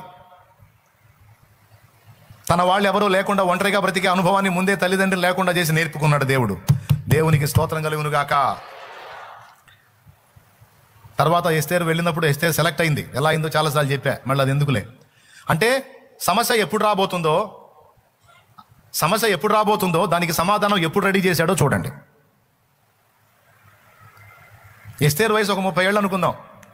ఎస్తేరు వయసు 30 ఏళ్ల ప్రాయానికి వచ్చేటప్పటికి ఇశ్రాయేలుకు హామాను ద్వారా సమస్య వచ్చింది అనుకుందాం. సమాధానం ఎప్పుడు రెడీ చేసి పెట్టాడు? 30 ఏళ్లకు ముందే ఎస్తేరు నమ్మను పుట్టించాడు. హామాను గాడికి మొగుడిని పుట్టించాడు. దేవునికి స్తోత్రం. ఎవరిని పుట్టించాడు? 30 ఏళ్ల తర్వాత హామాన్ అనే శత్రువు లైన్లోకి వస్తే వాడిని దెబ్బ కొట్టడానికి రాణి అయిన ఎస్తేరును పుట్టించాడు. 7 ఏళ్ల తర్వాత కఠినమైన కరువు రాబోతుందని ముందటనే ఎరిగి ముందుగానే యోసేపును ఐగుప్తుకు పంపించాడు. ఎవరి కోసం? యాకోబు కోసం. యాకోబు కొడుకులను బతికించడం కోసం. గోత్రకర్తలు వాళ్లేగా, మహానుభావులు వాళ్ళలో నుంచే రావాలి. అసలు ఉద్దేశం అది. కరువు కాలంలో వీడు చావక బ్రతుకున్నట్లు ఐగుప్తుకి కొడుకును పంపించి, యాకోబు కొడుకుని ఐగుప్తులో వీళ్ళ కోసం ఆహారం సిద్ధపరిచి యాకోబు కొడుకును ఒక స్థాయిలోకి తీసుకెళ్ళి అక్కడ నిలబెట్టి అంతా కథ సుఖాంతం చేసి అప్పుడు చెప్తున్నాడు యాకోబుతో, వెళ్ళు ఐగుప్తుకి, నేను కూడా వస్తాను నీతో, నీ కుమారుడైన యోసేపు నీ కనుల మీద చేతులుంచును అంటాడు. ఏర్పాటు ఎప్పటిది? సిద్ధపాటు ఎప్పటిది? ఆలోచించండి ఒకసారి. 14 ఏళ్ల తర్వాత సమస్య అది. యోసేపు వెళ్ళినప్పుడు ఎంతటి వయసువాడు? 17 ఏళ్ల వయసువాడు. యోసేపు అక్కడ ఏళ్ళను ఆరంభించినప్పుడు ఏ పాటి వయసువాడు? అంటే చాలా సంవత్సరాలు గడిచింది. చాలా సంవత్సరాల తర్వాత రాబోయేటువంటి కరువుని దాని చేతుల్లో పడకుండా ముందే కాపాడటానికి కొన్ని సంవత్సరాల ముందే, దాదాపు ఒక 20 ఏళ్ళున్నా ఉండదో, కనీసం ఒక 18. దేవుని ప్రణాళికలన్నీ అట్లుంటాయి. ఎప్పుడెప్పుడో రాబోయేటువంటి సమస్యలకు ముందుగానే పరిష్కారానికి అవసరమైన కర్తలని రెడీ చేసి కూర్చుంటాడు ఆయన. అలాగునా నీ అవసరత ఉంది, నీ అవసరత ఉంది, నా అవసరత ఉంది. మనల్ని ఎక్కడ, దేనికి, ఏ పనికి, ఏ విధంగా ఆధారం చేసుకొని మన ద్వారా తన కార్యాన్ని నెరవేర్చబోనుకున్నాడో. కానీ మనం కూడా దేవుని పనికి ఆధారం అవుతామని మాత్రం మర్చిపోవద్దు. ముందు మాట చెప్పాను, మనం దేవుణ్ణి ఎలా ప్రతిదానికి ఆధారం చేసుకుంటామో దేవుడు కూడా మనల్ని ఆధారం చేసుకుంటాడు. వరుసగా చెప్తా, రాసుకో, చెప్పి ప్రార్థన చేస్తా. ఇక స్పీడ్ అయిందనమాట వాక్యం. నంబర్ 1, దేవుడు భూమి మీద తన పరిచర్యలను జరిగించడానికి భూమి మీద ఉన్న భక్తుల ప్రార్థనను ఆధారం చేసుకుంటాడు. ఈ సంగతి అర్థమైతే ప్రార్థన చేయకుండా ఉండలేవు. అర్థమైందా? భూమి మీద దేవుడు సాతాను కార్యాలను నాశనం చేయడానికి, భూమి మీద దేవుడు దెయ్యపు కార్యాలను నాశనం చేయడానికి, భూమి మీద దేవుడు వ్యక్తులను మార్చడానికి, భూమి మీద దేవుడు హత్యలను, ఆత్మహత్యలను ఆపడానికి, భూమి మీద దేవుడు దుర్మార్గాలు జరగకుండా అడ్డగించడానికి, భూమి మీద నుండి విజ్ఞాపన చేసే పరిశుద్ధుల ప్రార్థనలను ఆధారం చేసుకుంటాడు. మనం పాట పాడతాం, ఆధారం నాకు ఆధారం, నాకు తోడు నీడయున్న నీ కృపయే ఆధారం. ఆధారం, నాకు ఆధారం. నేను భూమి మీద పని చేసేందుకు ప్రార్థన ఆధారం. జోక్గా చెప్పట్ల, సీరియసే, ప్రార్థన ఆధారం. ఒక భక్తుడు అన్నాడు, వెనకటి భక్తుడు, భూమి మీద దేవుడు చేస్తున్న పని ఏమి లేదండి, పరిశుద్ధుల ప్రార్థనలకు జవాబులు ఇస్తున్నాడు అంతే అన్నాడు. భూమి మీద దేవుడు చేస్తున్న పని మరేదీ లేదు, పరిశుద్ధుల ప్రార్థనలకు జవాబు మాత్రం ఇస్తున్నాడు అంతే, ఇంకంతమించి ఆయన ఏం చేయట్లేదు అన్నాడు. అంటే ఇక భూమి మీద జరుగుతున్నటువంటి దేవుని కార్యాలన్నిటి మూలం పరిశుద్ధుల ప్రార్థనేనమాట. ఇప్పుడు మీరు చెప్పండి, నాకు మొర్ర పెట్టుము నీకు ఉత్తరం ఇచ్చేదను. మొర్ర పెట్టకపోతే పెద్దగా చెప్పాలి. అంటే మనకు ఉత్తరం రావడానికి ఆధారం ఏంది? మొర్ర. నన్ను అడుగుము, నన్ను వెతుకుము, నా తలుపు తట్టు అంటే చేయకపోతే ఇవ్వబడదు, దొరకదు, తీయబడదు. అంటే అవన్నీ జరగాలంటే ఇది జరగాలి. ఇప్పుడు చెప్పండి, మనం పొందటానికి ఆధారం ఏంది? అడగటం. మనకు దొరకడానికి ఆధారం ఏంది? వెతకటం. మనకు తలుపు అవతల వాళ్ళు తీయడానికి ఆధారం ఏంటి? దేవుడు తీయడానికి ఆధారం ఏంటి? తట్టడం. ఎక్కడన్నా చెప్పాడు, నువ్వేం ప్రార్థన చేయవాకు, నేను ఇత్తలే అన్నాడా? ఎన్ని చోట్ల చెప్పాడో, ప్రార్థించు, ప్రార్థించు, ప్రార్థించు. ఇంకా చెప్పాలంటే జవాబు వచ్చేంత వరకు ప్రార్థించు, విసుగక ప్రార్థించు, పట్టుదలగా ప్రార్థించు, నిత్యము ఇన్ని మాటలు ఉన్నాయి. ప్రార్థన యందు పట్టుదల కలిగి ఉండండి, నిలకడగా ఉండండి, విసుగక ప్రార్థించండి, నిత్యము ప్రార్థించండి, అలయగా ప్రార్థించండి. లేవా ఆ మాటలు బైబిల్లో? పట్టుదలగా ప్రార్థించడం లేదా? విసుగక ప్రార్థించడం లేదా? దేన్ని గూర్చి చింతపడక ప్రతి సంగతిని గూర్చి చెప్పమని లేదా? నేను చెప్పనాయా అన్నావు అనుకో, చెప్పపోయినా ఇత్తా అని ఎక్కడన్నా అన్నాడా? కుదరదు అట్లా. దేవుని యొద్ద నుండి నీవు బలమైన జవాబులు పొందాలంటే ఇక్కడ నుంచి బలమైన మొర్ర, బలమైన విజ్ఞాపన వెళ్ళాలి, తిరుగులేదు, తప్పదు. మోషే స్టోరీ విన్నారు కదా. ఇప్పుడు ఏలియాను గుర్తు చేస్తాను. అరచేయంత మేఘం పైకెక్కడానికి 7 మార్లు ప్రార్థించాడు. అరచేయంత మేఘం పైకి లేచిందాక ప్రార్థన మానుకోవాలా, జవాబు వచ్చిందాక మోకాళ్ళ మీద నుంచి లేవలా. దానియేలు దేవదూత ప్రత్యక్షమై దర్శన భావం చెప్పిందాక లేవలా. స్నానపానాదులు లేవు, అన్నాహారాలు లేవు, 21 రోజు అక్కడే కూర్చున్నాడు. అది ప్రార్థనలో పట్టుదల కలిగి ఉండడం అంటే. దానియేలులాగా 21 రోజు కూర్చున్న కాడే కూర్చోకపోయినా రోజు కొన్ని విషయాలను గురించి పట్టుదలగా ప్రార్థించాలి, జవాబు తప్పకుండా వచ్చింది. సో దేవుడు భూమి మీద తన కార్యాలు నెరవేర్చడానికి మన జీవితాల్లో కావచ్చు, సమాజాల్లో కావచ్చు, కార్యాలు నెరవేర్చడానికి ఆధారం ఏంటి? వాతావరణం చాలా ఆధారం. తిరుగులేదు, నువ్వు చేస్తేనే. ఏ సమాధానమైన నీ విషయంలోనైనా సమాజం విషయంలోనైనా రోజు ప్రార్థన చెల్లాలి, దేవునికి ప్రార్థన చెల్లాలి. తిరుగులేదు దాని విషయంలో మాత్రం. ఏం ప్రార్థన అన్నయ్య, ఇసుగుపడుతుందన్నయ్య, ఎంత చేసినా జవాబు రావట్లేదన్నయ్య. నువ్వు ఆ డైలాగ్ అంటావనే లోక 18లో ఆ వచనం రాయించాడు, విసుగక నిత్యము ప్రార్థించాలని. అంటే విసుగు వచ్చిద్ది. ఎన్నిసార్లు అడిగినా ఆన్సర్ రాకపోతే ఏం వచ్చింది? ఉల్లాసం వచ్చిద్దా, విసుగు వచ్చిద్దా? అయినా సరే నువ్వు చెయ్యన్నాడు, పట్టుదలగా ప్రార్థించన్నాడు, వచ్చింది జవాబు. ఇప్పుడు మీరు పట్టుదలగా చేయాలి, దాని సంగతి తెలుసుకోవాలి. ఏంటిది అక్కడ? ఏం కనపడుతుంది అక్కడ? అది రోజు అయ్యా అంటాడండి, అయ్యా 2:30 స్తోత్రం. ఖచ్చితంగా ఇస్తాడు దేవుడు, కానీ చెయ్యాలి. రైట్. దేని ఆధారం చేసుకుంటాడు? ఎస్, ఆ భూమి మీద కార్యాలు నెరవేర్చాలంటే, ఆత్మహత్యలు ఆపాలంటే, హత్యలు ఆపాలంటే, దుర్మార్గుల్ని ఆపాలంటే, దెయ్యపు కార్యాలను ఆపాలంటే, ఆత్మలు రక్షింపబడాలంటే, మన బ్రతుకులు అద్భుతాలు జరగాలంటే, మన బిడ్డలు బాగుపడాలంటే, మన ఇంట్లో తాగుబోతులు మారాలంటే, మన ఇంట్లో సైతానోళ్ళు మారాలంటే, మన ఇంట్లో గయ్యాలోళ్ళు మారాలంటే, అత్తగారు పెందరాడి పోవాలంటే,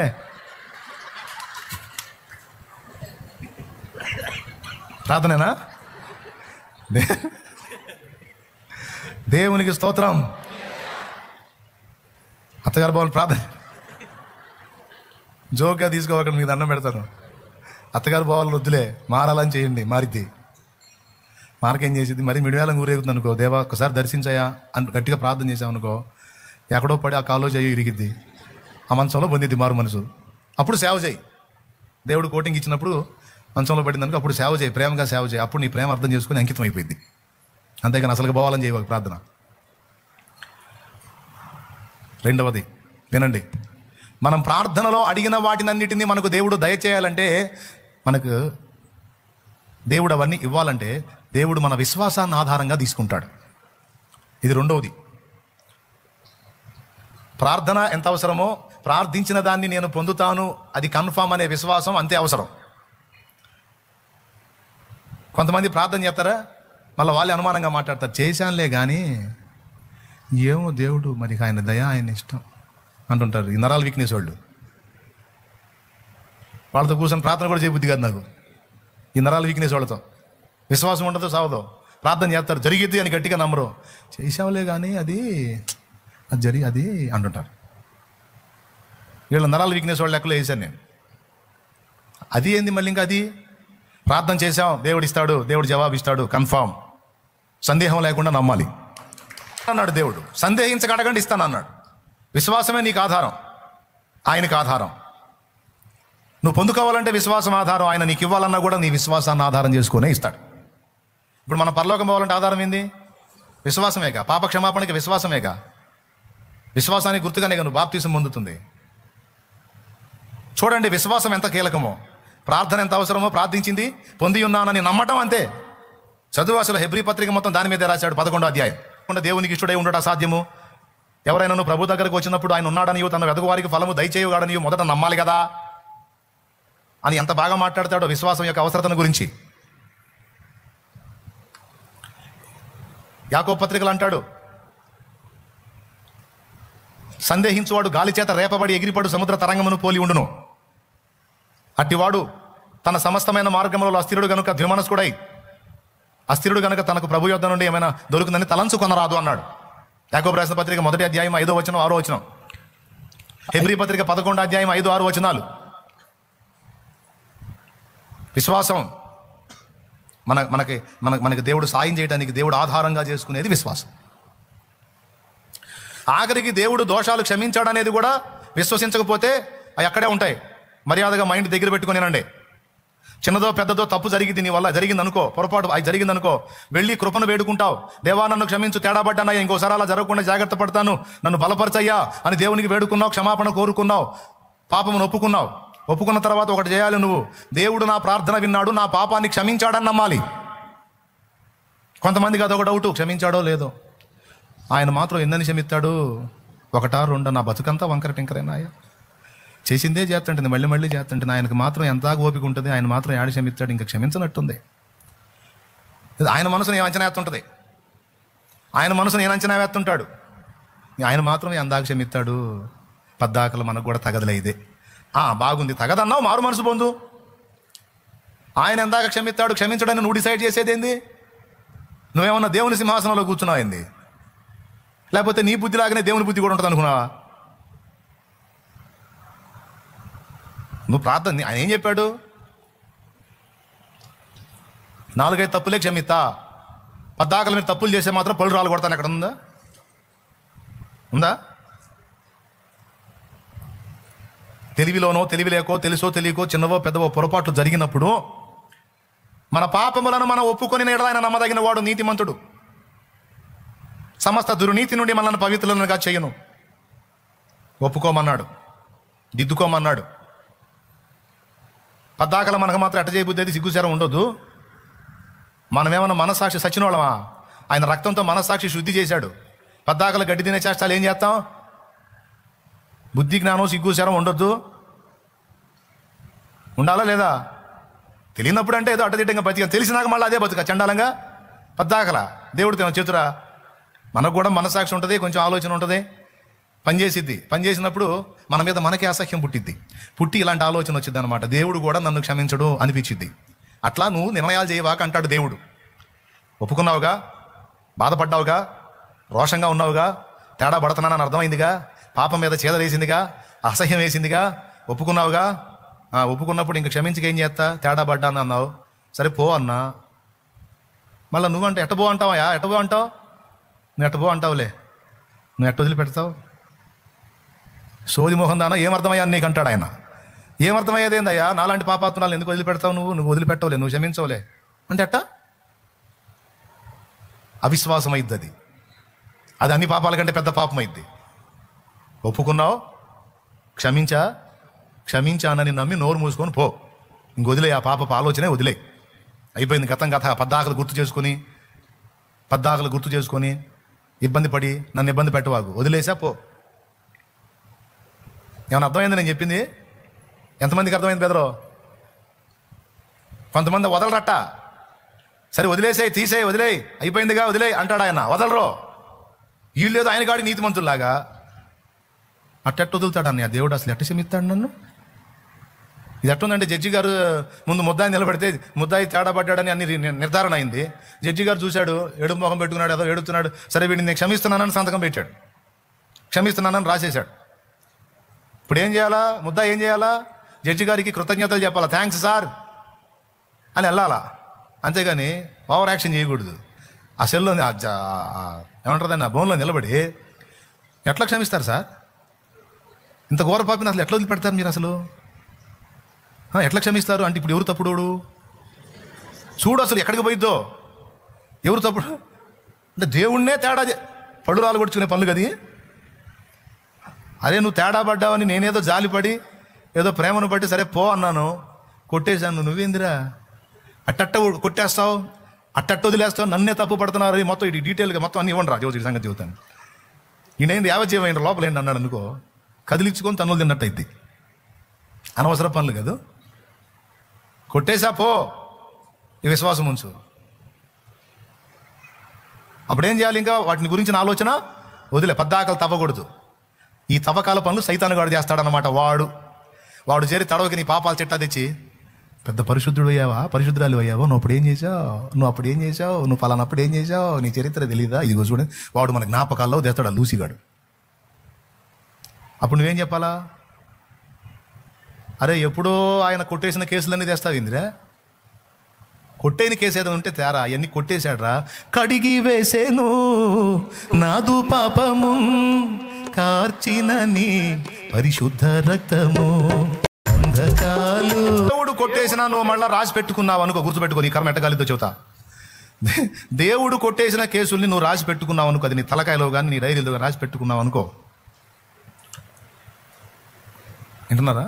రాసి పెట్టుకున్నావు అనుకో, వాటి కోసం యేసయ్య చేసిన విజ్ఞాపన కూడా కొట్టివేయబడింది. అర్థమైందా? నువ్వేమో కేసు కొట్టేయమని వాదిస్తున్నావా? క్రీస్తు అని ఉత్తరవాది ఉన్నాడు కదా మనకు అక్కడ, మన పాపములకు శాంతికరమైన ఉన్నాడు కదా, ఆయన వాదిస్తూ ఉంటాడు. తేడాపడ్డాడు లేదు తండ్రి, తేడాపడింది లేదు తండ్రి, ఇంకోసారి జరగదు, సరి చేసుకున్నారు, బాధపడుతుంది, అదిగో వదిలేసే తండ్రి, నా రక్తమును చూడయా, క్షమించేసే అంట. ఆయన నువ్వు క్షమాపణ అడిగినప్పుడు ఆయన నీ పక్షంగా విజ్ఞాపన చేసి ఆయన రక్తంతో నీ పాపములు కొట్టేస్తాడు. ఇది నిజం. అర్థమైందా? ఇది నిజం. కొట్టేసిన కేసుని మళ్ళీ తవ్వవాకు. తవ్వేవనుకో సాతాను అది తీసుకొని పోతాడు. నువ్వు కేసు కొట్టేసావుగా, వాడు కొట్టేలా, వాడు దాన్ని తవ్వాడు, మళ్ళీ తీ దాని సంగతి అంటాడు. అప్పుడు ఏసై ఎట్ట చూస్తాడు మనకెళ్ళి? అందుబాటులో ఉంటే లాగా ఒకటి బిగుతాడు, దిమాకు లేనోడా అని. నేను కష్టపడి వాదించి కొట్టేపిస్తే మళ్ళీ అది కేసు పట్టుకొని తిరుగుతున్నాను. ఏంది రాను ఎట్ట కొట్టేస్తారులే ప్రభు, మీకు మాత్రం మనసు ఉండదా? ఒకటా రెండా పద్దాకలు ఏంది, నేను అది ఆటలుగా ఉంది కానీ అది మామూలు రకంగా ఉందా? ఎన్నిసార్లు కొట్టేస్తారులే ప్రభు. మరి ఏం చేయాలనుకుంటున్నావు? ఇంకేం చేసేదే ఉందయ్యా? చేసేదే మరి శిక్ష పొందుతావా? సరే అక్కడ పెట్టుగా, ఎట్టయితే రాపిస్తాను, రేపు ఉందిలే నీకు ఉందిలే సీన్ అంటాడు. భయంకరమైన ఆఫర్ ఇచ్చాడు, బయటపడు అంతే, నోరు మూసుకొని విశ్వసించు, కడిగేశాడని నమ్ము, కొట్టివేయబడతాయి. అంతేగాని ఆ ఫైళ్ళు తీసుకొని తిరగవాడు. సైతాన్ గడి తెచ్చాడు, ఇంకా చించి వాడి మొఖాన్ని కొట్టు. ఎప్పుడు అయిపోయిన కేసులు తెస్తారు దరిద్రుడు అని. దేవునికి స్తోత్రం. వాడు ఏ కేసు తెచ్చినా అది అయిపోయిందని గుర్తుపెట్టుకో. మళ్ళీ చెప్తున్నా, ఎంతమంది కనపడుతుంది? వాడు నీ మనస్సాక్షి దగ్గరికి, నీ మనసులోకి ఏ కేసు తెచ్చినా, ఇది అప్పుడే అయిపోయింది, కేసు కొట్టేశాడు. ఇది కొత్త కేసు ఉంటే పట్టరా చూద్దాం. కొత్త కేసు అంటూ ఏడుంది? ఏ చిన్న లోపం జరిగిందో నువ్వు పోయి మోకాళ్ళేసి ఒప్పుకుంటావుగా, ఒప్పుకున్నప్పుడు ఆయన కొట్టేశాడుగా, ఇంక ఇటు తీసుకొస్తాడు, అది పాత కేసే. కొత్త కేసు ఫ్రెష్గా తెచ్చేది ఏం లేదు, ఆడు దరిద్రుడు. ఇది చాలా కీలకమైంది. చాలామంది పదే పదే ఈ విషయాన్ని మర్చిపోయి గందరగోళం అవుతారు. అందుకని చెప్తున్నాను నేను, ఎప్పటికప్పుడు ఫ్రెష్ అయిపోవాలి. అర్థమైందా? గతం గత అయిందేదో అయిపోయింది, ఇక మళ్ళీ దాని జోలికి పోకుండా జాగ్రత్త పడాలి. మనం ఒప్పుకున్నదల్లా కొట్టేస్తున్నాడు లేని పద్దాకలు పిచ్చి శాస్త్రాలు చేయకూడదు. అది పరిశుద్ధులకు తగింది కాదు. దేవుని కొడుకులంగా, దేవుని కూతుళ్ళంగా నీచ బతుకు ఆడ బతుకుతాం. కనీసం ఆయన నా బిడ్డలన్నందుకైనా సరే కొంచెం రోషం, పరాక్రమం, పరిశుద్ధత కలిగిన బతుకు బతకాలి. కానీ మరి చండాల బతుకు బతకూడదుగా. ఏమంటావు? మరి ఒక రోషం, ఒక నీతి, ఒక నిజాయితీ, ఒక పద్ధతి. మన దేవుడు ఎంత నీతిమంతుడు, అందులో కొంతన్నా నీతి కలిగి బతకొద్దు. పాపాలన్నీ ఆయనే కొట్టేస్తాడని పందిలా తిరుగుతామా చండాలంగా? ఏమమ్మా, పందిలాగా బతుకుతామా? పదే పదే పదే చూసి ఆయన డౌట్ పడతాడు, ఇది గొర్రె పందే అని. ఎంత చెప్పినా పాపాన్నే పరిగెత్తుతుంది, పాపాన్ని ఇష్టపడితే పందిలాగా ఉందనుకుంటాడు. నీవు దేవుని గొర్రె పిల్లవి. అర్థమైందా? రైట్. నువ్వు విశ్వసించకపోతే నీ పాపముల క్షమాపణ కూడా నీ విశ్వాసం మీదే ఆధారపడి ఉంది. నా ప్రభు నన్ను క్షమించాడని విశ్వసించకపోతే అవి నిలిచుంటాయి. ఎంత డేంజర్ అనుకున్నావు? కొనుక్కొచ్చుకోకండి, చెప్పిన మాట జాగ్రత్తగా వినండి. కొంతమందికి అమ్మటం తెలియదు, కొనటం తెలియదు, అన్ని కొనుక్కొచ్చుకుంటూ ఉంటారు. అందులో ఇది ఒక సమస్య అన్నమాట. క్లియర్గా అర్థమైందా?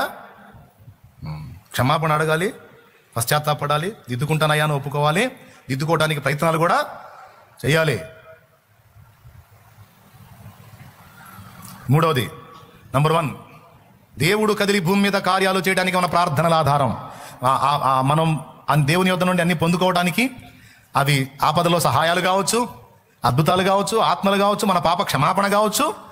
అవన్నీ మనం దేవుణ్ణి అడిగినప్పుడు దేవుడు వాటిని ఇచ్చాడని, క్షమాపణ అడిగావు క్షమించాడని, అక్కరలో సహాయం అడిగావు ఇచ్చాడని నువ్వు విశ్వసించినట్టయితే అవన్నీ నువ్వు పొందుకుంటావని యేసయ్యే చెప్పాడు. ఎన్నిసార్లు చూపించా? 2-3 వారాలకు ఒకసారి చూపిస్తా ఉంటా. మార్కు 11. మీరు ప్రార్థనలో అడుగు వాటి నెలను పొంది ఉన్నామని నమ్ముడి, అప్పుడు అవన్నీ మీకు అనుగ్రహింపబడునని. ఓకేనా? 3 మన విశ్వాసం ఆధారం. రెండో దానికి ఫస్ట్ది ఏంటి?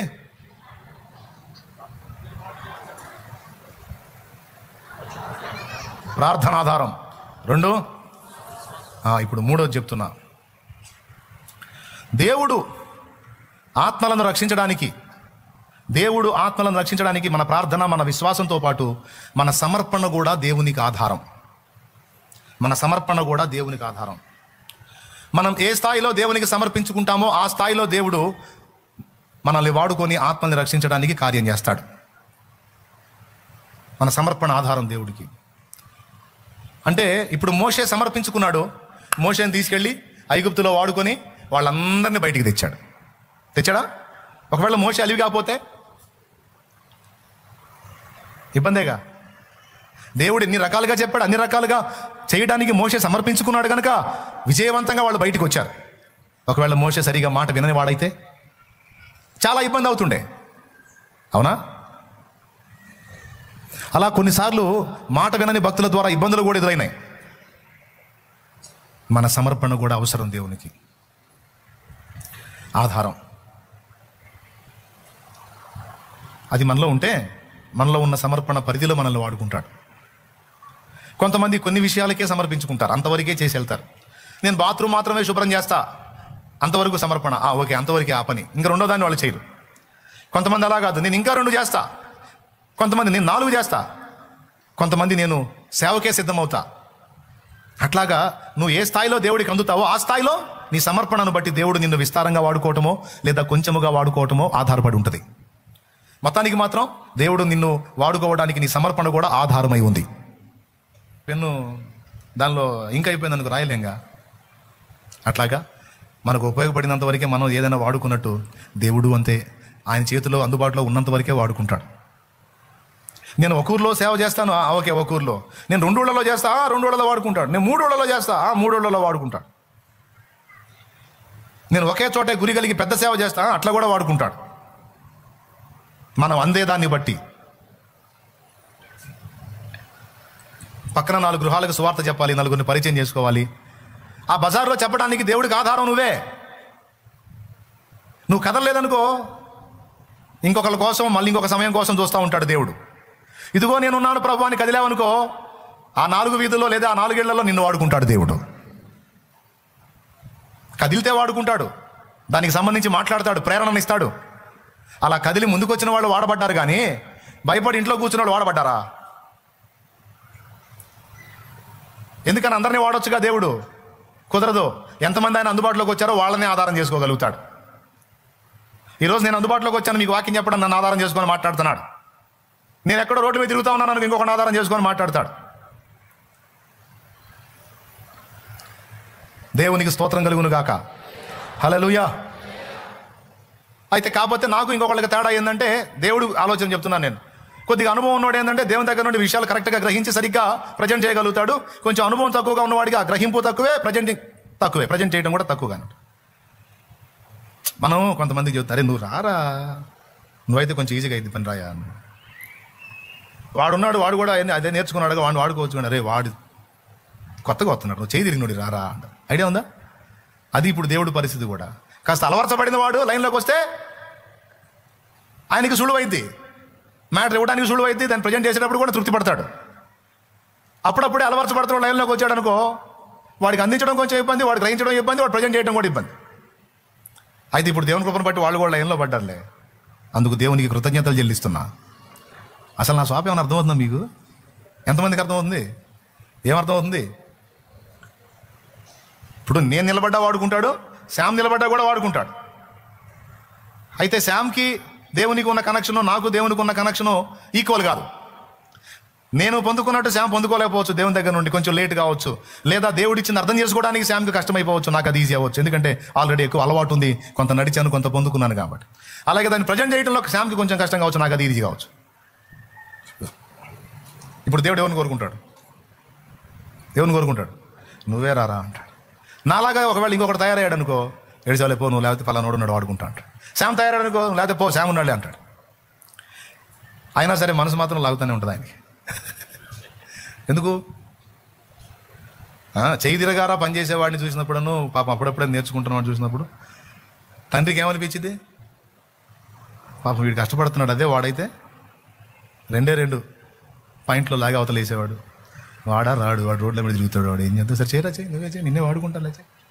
కాకపోతే వాడు 4 చేసేది, నువ్వు 2 చేస్తావు. కానీ అట్లా అదే మనం సులువుగా ఆయనకు అన్ని విధాలు అందామనుకో, చక్కగా చేస్తాడు పని. అయితే ఇక్కడ మనం అందేదాన్ని బట్టి ఆయన మనల్ని వాడుకోగలుగుతాడు.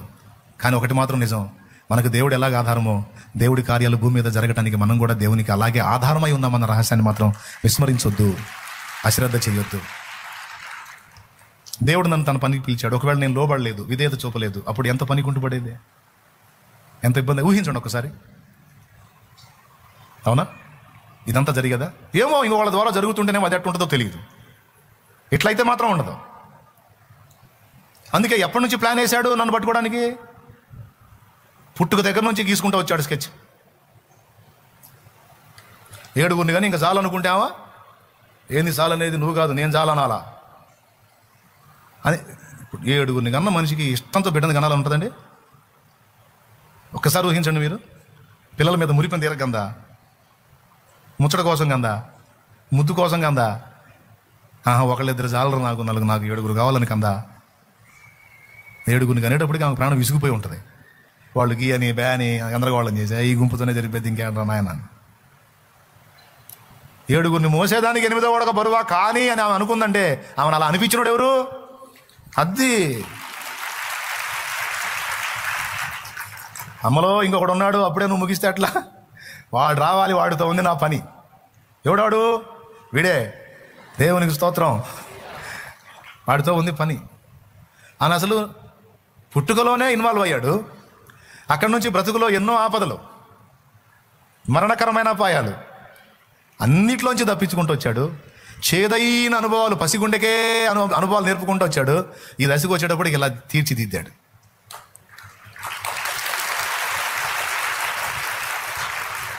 మరి ఇంత కష్టపడి నన్ను లైన్ చేస్తే నేను లోపడకపోతే మామూలుగా ఉంటుందా? లోపరుచుకొని వాడుకుంటున్నాడు. ఇదంతా ఆయన కృప. చెప్పండి, అన్యజనులకు సువార్త ప్రకటించడానికి దేవునికి ఆధారం ఎవరు? వెంకట సుబ్బమ్మ ఎవరు? నువ్వే చెప్పు, నేనని చెప్పవే. మీ వీధిలో ఉన్న ప్రజలకు సువార్త చెప్పడానికి దేవుడికి ఆధారం ఎవరో?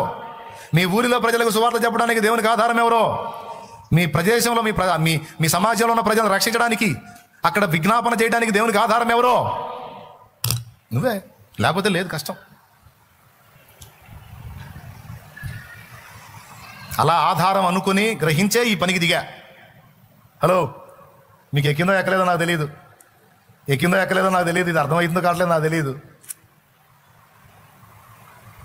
ఇక్కడ దేవుడు నియమించిన పనికి నా అవసరత ఉందని ఫిక్స్ అయ్యాను కాబట్టి రంగంలో దిగా, చేస్తున్నా. ఎవరికి వాళ్ళు అలా అనుకొని దేవునికి అందుబాటులోకి రావాలి. అప్పుడు ఆయన ఆధారం చేసుకుని వాడుకుంటాడు. ఎవరిని ఎక్కడ ఎలా ఏ విధంగా వాడుకోవాలో వాడుకుంటాడు. మీకు తెలుసా, ఇప్పటి వరకు దాదాపు 200 పైచిలుకు ప్రాంతాల్లో సంఘాలు కట్టబడ్డ ప్రతి చోట దేవుడు ఆధారం చేసుకుంది ఒక్క కుటుంబాన్నే. By only one family. ఒక్క కుటుంబాన్ని ఆధారం చేసుకుని దైవజనుడు వెళ్తే ఆ ఒక్క కుటుంబం పక్కన ఉన్న నలుగురు చెప్పి ఆ నలుగురు వచ్చి కూర్చొని మరుసటి వారం ఇంకొక 8 మంది అట్లాగా ఒక కుటుంబం సపోర్ట్ చేసి, ఒక కుటుంబం స్థానం ఇచ్చి, ఒక కుటుంబం వాళ్ళ ఇంట్లో అంత ప్రార్థన పెట్టడానికి ప్లేస్ ఇస్తే దాన్ని దేవుడు ఆధారం చేసుకుని అక్కడ ఒక సంఘం కట్టి పడేశాడు.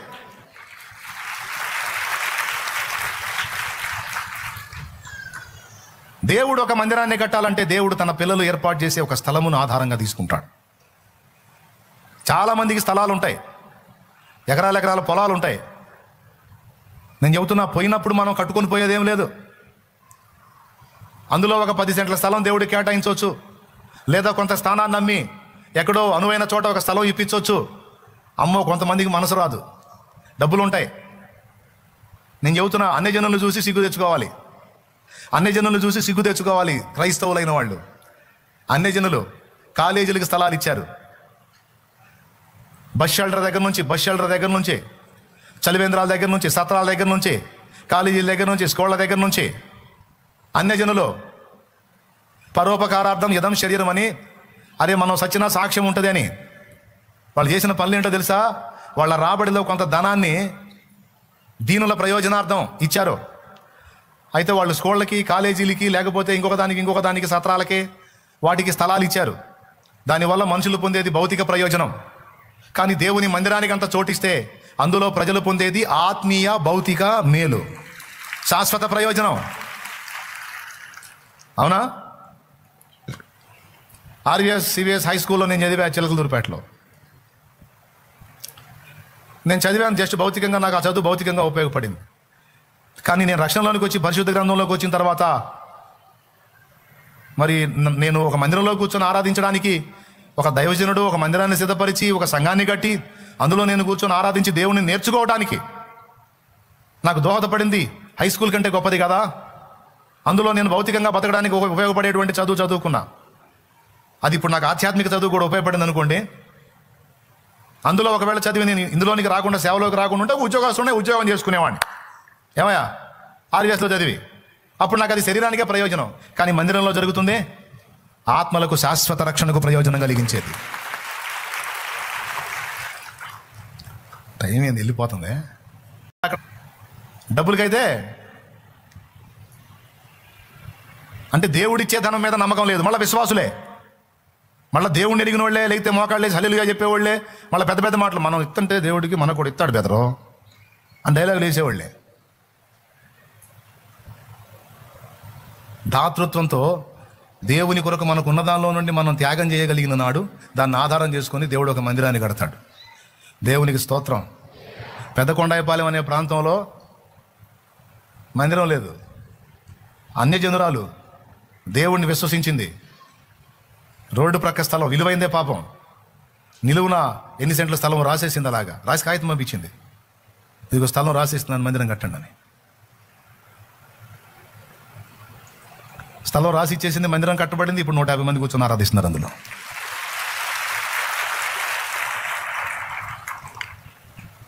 చూతున్న మనస్తత్వాలు.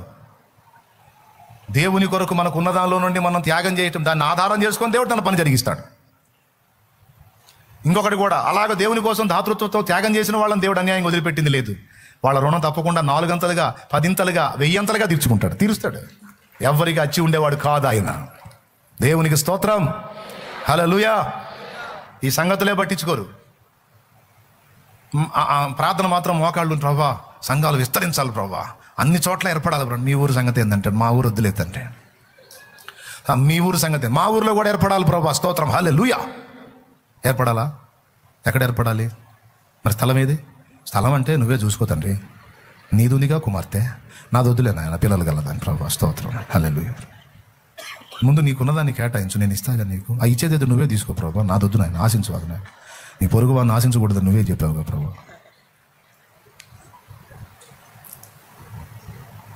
మళ్ళీ మోకాళ్ళేసి, ప్రభా ఆత్మలు నశించిపోతున్నాయి ప్రభా, ఈ గ్రామంలో ప్రభా, ఈ ఊర్లో ప్రభా, ఆత్మను రక్షించు ప్రభా, మందిరం కట్టు ప్రభా, తండ్రి సన్నిధి పరిచయం రావాలి ప్రభా, ఇక్కడికి యేసు నామములో వచ్చును కాక, శాలేమన్న కూడా వచ్చును కాక, చిలకలూరుపేట వదిలిపెట్టిన పర్లా, శాలేమన్న కూడా రావాలా యేసు నామములో. ఇన్ని అడుగుతున్నావుగా, సరే స్థలమే అంటాడు. స్థలం అడగవాకు తండ్రి, వద్దు తండ్రి నాయన స్తోత్రం, స్థలం నాదేముంది నాయన, మా అయింది ప్రభా. సరే భర్తను ప్రేరేపిస్తాడు. భర్త సడన్గా వచ్చాడు, మన స్థలం ఇద్దామా మందిరానికి ఇక్కడ ప్రభా. ఆయన కూడా అదే ఆలోచన వచ్చింది ప్రభా, మా మనసులు ఎందుకు ఇట్లా చెడిపోతున్నాయి అర్థం కావట్లేదు ప్రభా, మాకున్నదే అదే ప్రభా, మా మనసులు దయచేసి నువ్వు అట్ట తిప్పొద్దు ప్రభా. మరి నువ్వివ్వవు ఎక్కడ, మరి ఎక్కడ ఎక్కడో చోట నీకు, నువ్వు సర్వభూమి నీదే కదా ప్రభా, అట్టయితే నీ భూమి కూడా నాదేగా, మళ్ళీ నా దగ్గరికి వస్తావేంది తండ్రి.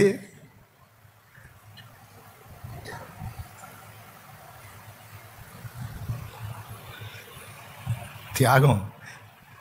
మన ధాతృత్వాన్ని ఆధారం చేసుకొని ఒక మందిరాన్ని కడతాడో, మన సువార్త ప్రకటనను ఆధారం చేసుకొని 4 ఆత్మలు రక్షిస్తాడు, మన ప్రేమను ఆధారం చేసుకొని ఆకలి కొన్న వాళ్ళని మన దగ్గరికి పంపిస్తాడు. మా వింటున్నారా, ఫుడ్ పెట్టే వాళ్ళకి చెబుతున్నాలే, మన ప్రేమను ఆధారం చేసుకొని ఆకలి కొన్న నలుగురిని మన దగ్గరికి పంపిస్తాడు. ఆకలి కొన్న నలుగురిని పంపించాలంటే మన ప్రేమ ఆధారం ఆయనకి. ప్రేమ లేని వాళ్ళు మనకు పొరపాటును కూడా పంపించడో వాళ్ళ దగ్గర ప్రేమ లేదా, అడిగిపోతే ఎండిపోతావు అన్న వద్దులేపో అంటాడు, ఇంకో చోటు పంపిస్తానని దేవుడు ఆడుకుంటాడు. వీడికి అన్నం పెట్టేవాళ్ళు ఎవరని. అవునండి, దీనుల్ని చేతబట్టి వీళ్ళ కడుపుకి అంత అన్నం పెట్టేవాళ్ళు ఎక్కడున్నారని దేవుడు నిలబడి వెతుక్కుంటాడు. ఆ మనసు ఎవరి దగ్గర ఉందో వాళ్ళ దగ్గర నడిపిస్తాడు ఆయన. నేను మా వాళ్ళకి ముందే చెప్పా, మా వాళ్ళకి అలాంటి ఆఫర్స్ ఉంటాయి, దేవుడు అలా తెస్తాడు, అలా వచ్చిన వాళ్ళకి పట్టడి అన్నం పెట్టండి, లేదు అనకుండా పెట్టండి. అప్పుడు యేసయ్య ఎక్కడి నుంచి ఎవరైనా అంత అన్నానికి తీసుకొని రావడానికి ఇక్కడ ద్వారం తెరవబడి ఉండాలి. అలా ఒకవేళ ఏ దీనునైనా ఏ దీనురాలైనా యేసయ్య తీసుకొచ్చి పట్టడి అన్నం మన దగ్గర పెట్టించాడు అనుకో, ఇక చెయ్యెత్తి దీవించుకుని ఉంటాడా? చెయ్యెత్తి దీవించుకుని ఉంటాడా? ఇక్కడ సమృద్ధి ఉండునుగాక అంటాడు. ఇక సమృద్ధే. అందుకే ఎప్పుడు వదిలిపెట్టాం? బుధవారం ఫుడ్డే, శుక్రవారం ఫుడ్డే, ఆదివారం ఫుడ్డే. మనసు బాగలేక మీరు మందిరానికి వస్తే ఫుడ్డే ఉంటుంది, అక్కడే ఉంటుంది. ఎట్లా పడితే అట్లా చేస్తున్నారు. టోకెన్ సిస్టమ్ పెట్టాను, లేదా టోకెన్ డబ్బులా పాడా తీసుకెళ్ళి అడిగితే పెట్టేస్తారు అన్నం. ఎందుకు ఏందని కూడా అడగరు. తింటాం, కూర్చొని తింటాం, ప్లేట్ చక్కగా కడేయటం, స్తోత్రం చెప్పుకోవడం, ప్రార్థన చేసుకోవటం, ఎప్పుడు ఫుడ్.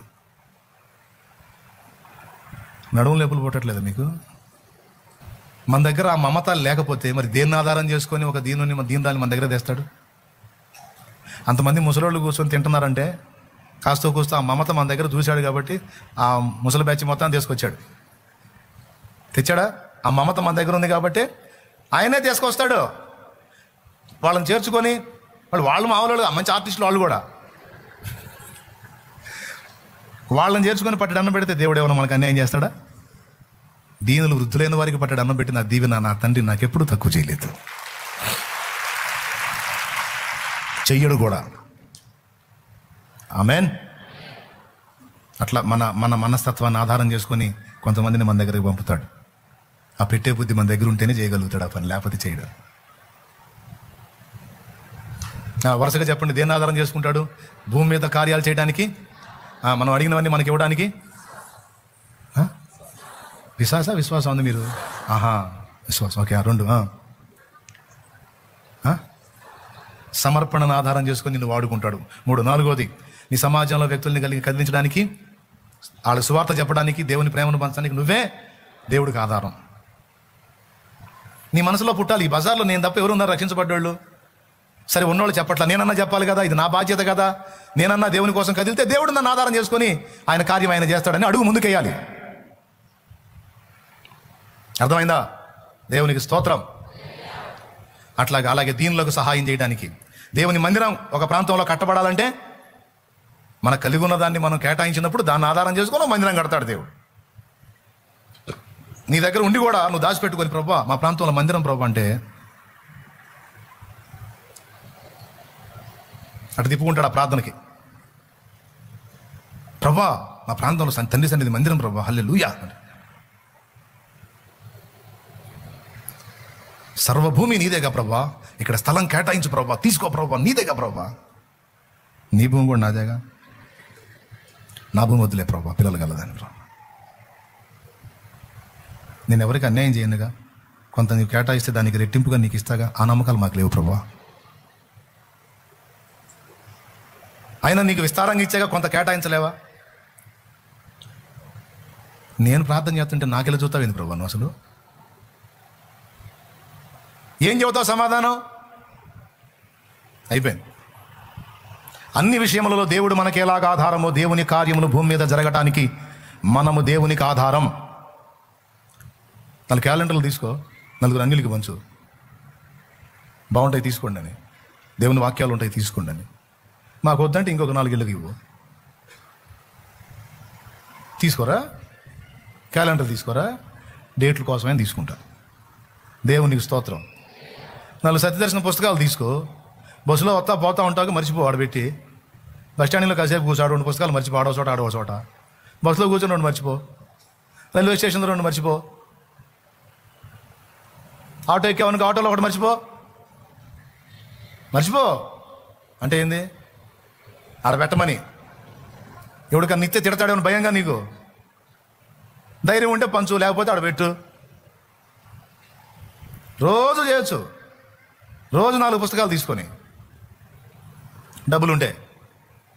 లేకపోతే ఉన్నప్పుడు మరిన్ని కొనుక్కొని పెట్టుకొని వచ్చేటప్పుడు పోయేటప్పుడు ఆటోలో పెట్టు, బస్సులో పెట్టు, కారులో పెట్టు, ఎక్కిన ఏదన్నా వెహికల్ ఎక్కితే, జీబులో పెట్టు, ఎక్కడన్నా ఎక్కితే. తర్వాత ఎక్కిన వాళ్ళు తీసుకొని చదువుకొని ఒక ఆత్మ రక్షింపబడితే అది ఆధారం కాదా నీ పుస్తకం? అవునా కాదా? మరి ఎట్లా అంటే, మరి ఏం ఆధారం చేసుకొని ఆయన భూమి మీద కార్యాలు చేయాలి? పరలోక ప్రార్థన చేయండి. అయిపోయింది, కూటం అయిపోయింది.